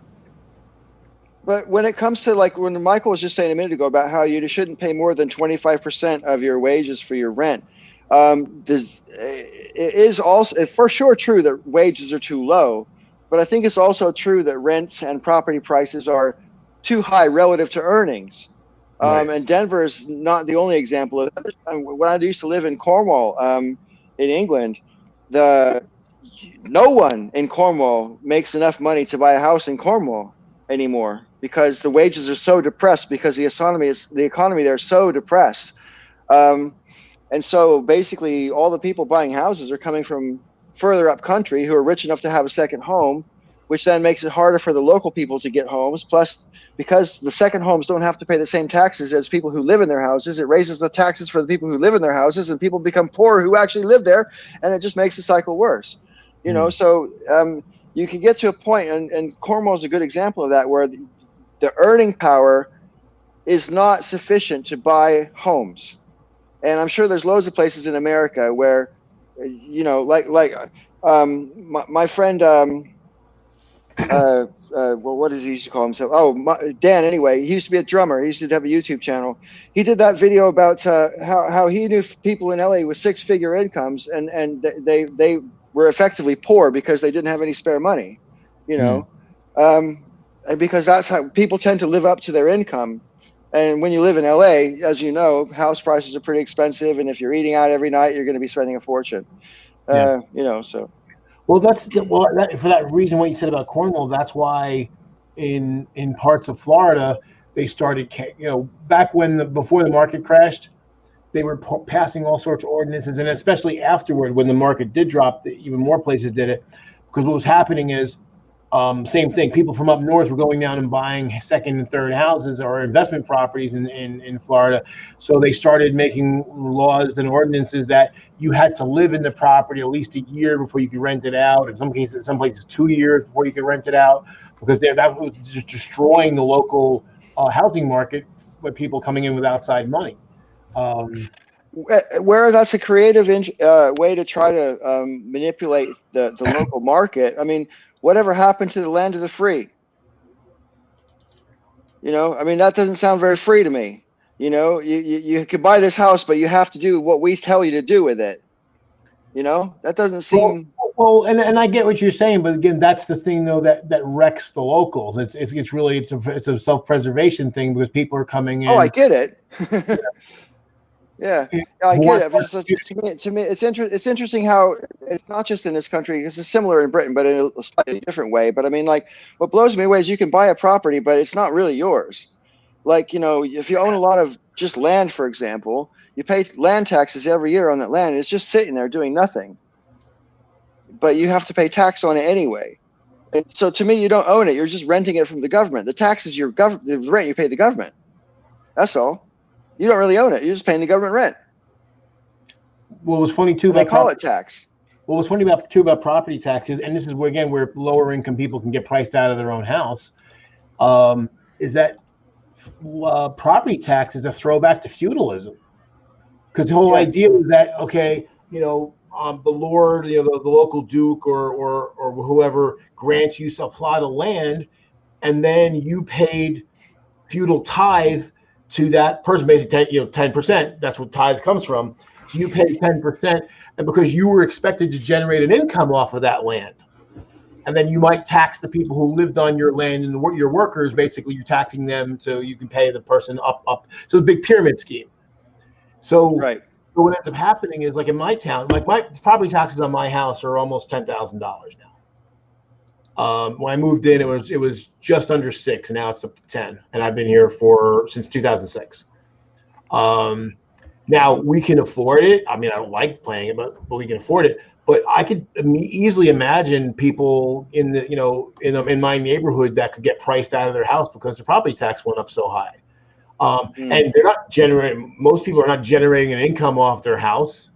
But that's why I prefer everything to be income based, all the taxes to be income based, so that, you know, maybe a little bit for water and sewer, because based on the number of people, because the more people, the more water and sewer you're going to use. But as far as all the rest of it, like if you don't have a business in your house, why are you paying feudalism taxes? Should be based on what you make, you know. So if you're low income, you can still afford to stay in your place. If you're high income, well, you're going to get socked. Too bad. While we're on the subject of housing, recently this week, Trump mentioned that, you know, this whole suburban scare tweet that he did, where, you know, you suburban folks can rest assured because we're not going to allow low income housing and blah, blah, blah. As far as I know, that's not within the president's purview, for one thing. But for another thing, it's not even a dog whistle. That was straight out racist bullhorning, you know. And here's the thing. It plays on a stereotype of the suburbs that isn't even true, you know, and also this idea that low income housing equals crime and blah blah blah whatever. What we need in America is lots and lots and lots of low income housing. There's a housing crisis in America, And again, the reason people don't want lots of low-income housing isn't because they're afraid of crime. It's because, as I say, if you increase the housing supply, the value of your home goes down. And people want the value of their homes to constantly be on an upward trend. I think if there's any reason why people don't want low-income housing, it's more likely to do with the value of their own house rather than fears of crime or neighbors or anything like that. Yeah. Just to jump back very briefly to something we said earlier. We're talking about the companies, the manufacturers putting smaller and smaller amounts of food in the packages. One point that I meant to make about that, what pisses me off the most about that, is that it's wildly inefficient. The most cost-effective packaging are bulk packages. That's why usually when you buy bulk, it's usually cheaper. Not always, but usually. Because so the less package, because volume, the surface area goes up more at a slower rate than volume does. So the bigger your package, the more stuff you can get in. So it's actually more economical to produce. So it'll be more efficient. There'll be a lot less waste, a lot less, refuse and a lot less energy input. So it would actually be good for the environment to go back to bigger packages than we have now. But we don't do that. Again, all to literally to trick people. Yeah. Well, I mean, somebody in the chat talked about they were talking about Halloween candy, and Halloween candy's been like shrinking forever, and now they have the candy bars are one bite. One size. One bite. I mean, it's big, and and they call them fun size. And I remember when they came out, and I remember thinking, the fuck is fun about this? You just got completely ripped off. The people buying the candy got ripped off. The kids that are trick or treating got ripped off. Everybody got ripped off. Where's the fun? Yeah. And very, very wasteful. Think when you're individually wrapping every Almond Joy bar. I mean, that's and every tiny little one. That's so wasteful. I was buying. I shop at Sam's Club, and I was buying for $16 Charmin 48 rolls, right? And it was just huge cube, and you get when you buy in bulk, you get a lot, right? I wasn't in Sam's Club. I was in Walmart. I just bought Charmin 12 rolls for $12. So it went up from a quarter a roll to $1 a roll. Damn. Right? And Sam's Club is out of the large packages of toilet paper. But toilet paper is one of those things that has just undergone this repricing. And they can change the amount that's on each roll. They can shift that. Right. Say, this is the new just by changing the size of the roll. This roll is worth this many of that roll. But for the same product, it went up 400%. Wow. That reminds me, we're talking too about what impact this is going to have. That's one of them. But another thing I've noticed is, obviously, we had the problem where the stores just didn't have enough stuff to go around, and eventually they caught up. But what's interesting that I've seen is that the varieties a lot of the varieties have disappeared, because, as we know, and John Oliver did a really good thing about that. You're talking about waste in America, and there's so much waste because they try to keep the stores, the shelves stocked with basically twice as much stuff than they need, because it has created this psychological effect. And then you have all these varieties, and a lot of times you'll see like 7 different varieties, and it's all the same company. It's literally the same stuff, but they try to package it a different way. But it's also horribly inefficient. So I've noticed that a lot of varieties of things have just disappeared. And like toilet paper is one of the big examples. They have like your single ply, which is like onion paper, it just disintegrates in your hand. And then they got the 2-ply, and then there's like the ply and a half. It's like 1 ply, but it's thicker. And that, like, a lot of them call the one we get is like comfort. They call it clean care or comfort care. It's supposed to be. I've noticed in the store that's all that they have now. Every single brand has that exact same roll, the exact same thickness, because the onion paper one was a deception anyway. The idea that you could get by with, because they always sell it by the number of sheets. Oh, 1,000 sheets. Like as if we pull one sheet off when we wipe our ass, And the thin stuff, you have to get wads, and you have to get bigger wads because it's not as absorbent, so it wasn't as efficient. So all those inefficient varieties are just disappearing. I noticed the same thing in restaurants that have come back, that are doing outdoor or pickup and delivery, that they've simplified their menus and they've cut like anywhere between 10%. I've seen some literally getting rid of half of their menu, just the money spinners. All the loss leaders are gone.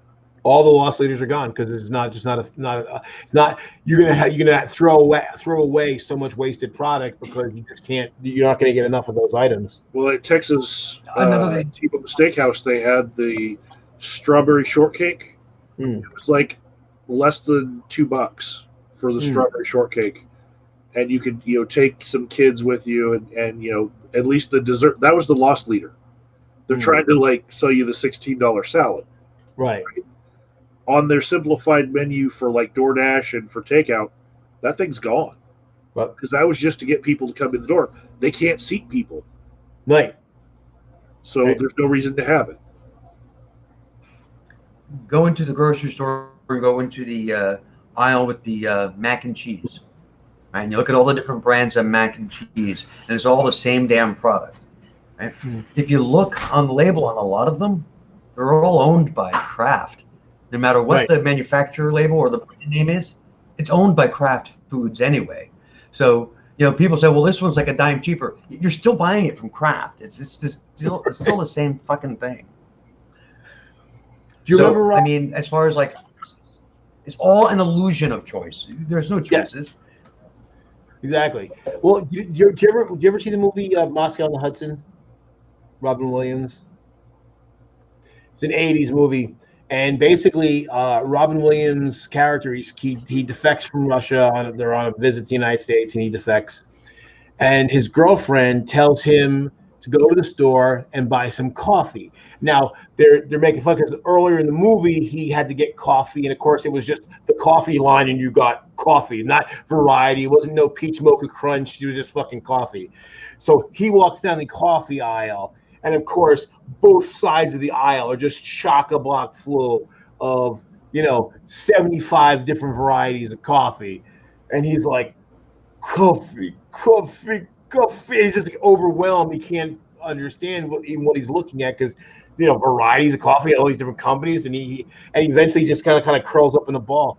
But the funny thing about that is that wasn't just the movies, because I've read a number of spy thriller stuff that were written by Russian expats in the 80s, and they all write about exactly that when they got here, just they didn't, the whole concept of that you would have 75 or 85 different brands of coffee and then different flavored variants within that, and you're right, it's the same shit. It's there's really 6 different beans. And the two examples of this that I know of from my life is guitar strings, which there's 4 manufacturers of those, and they're all just getting rebranded and repackaged for the different labels that sell them. So there's that, but also ice cream. There's not very many manufacturers of ice cream, and all locally, you'll find different brands of ice cream that are made at the same plant, licensed there for that region. And it's the formula is the same that you would find on the other side of the country, but it's different plants making it.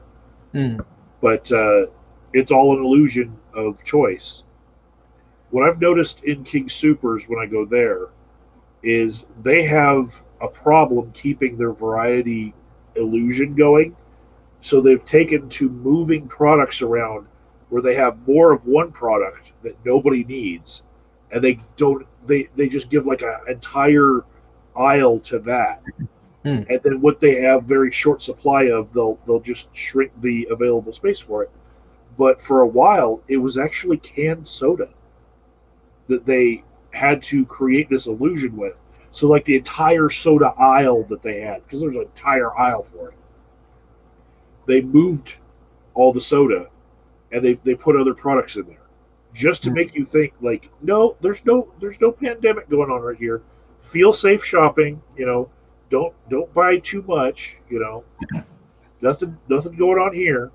But really, there's a lot of the products that I would look for that I can't find the right.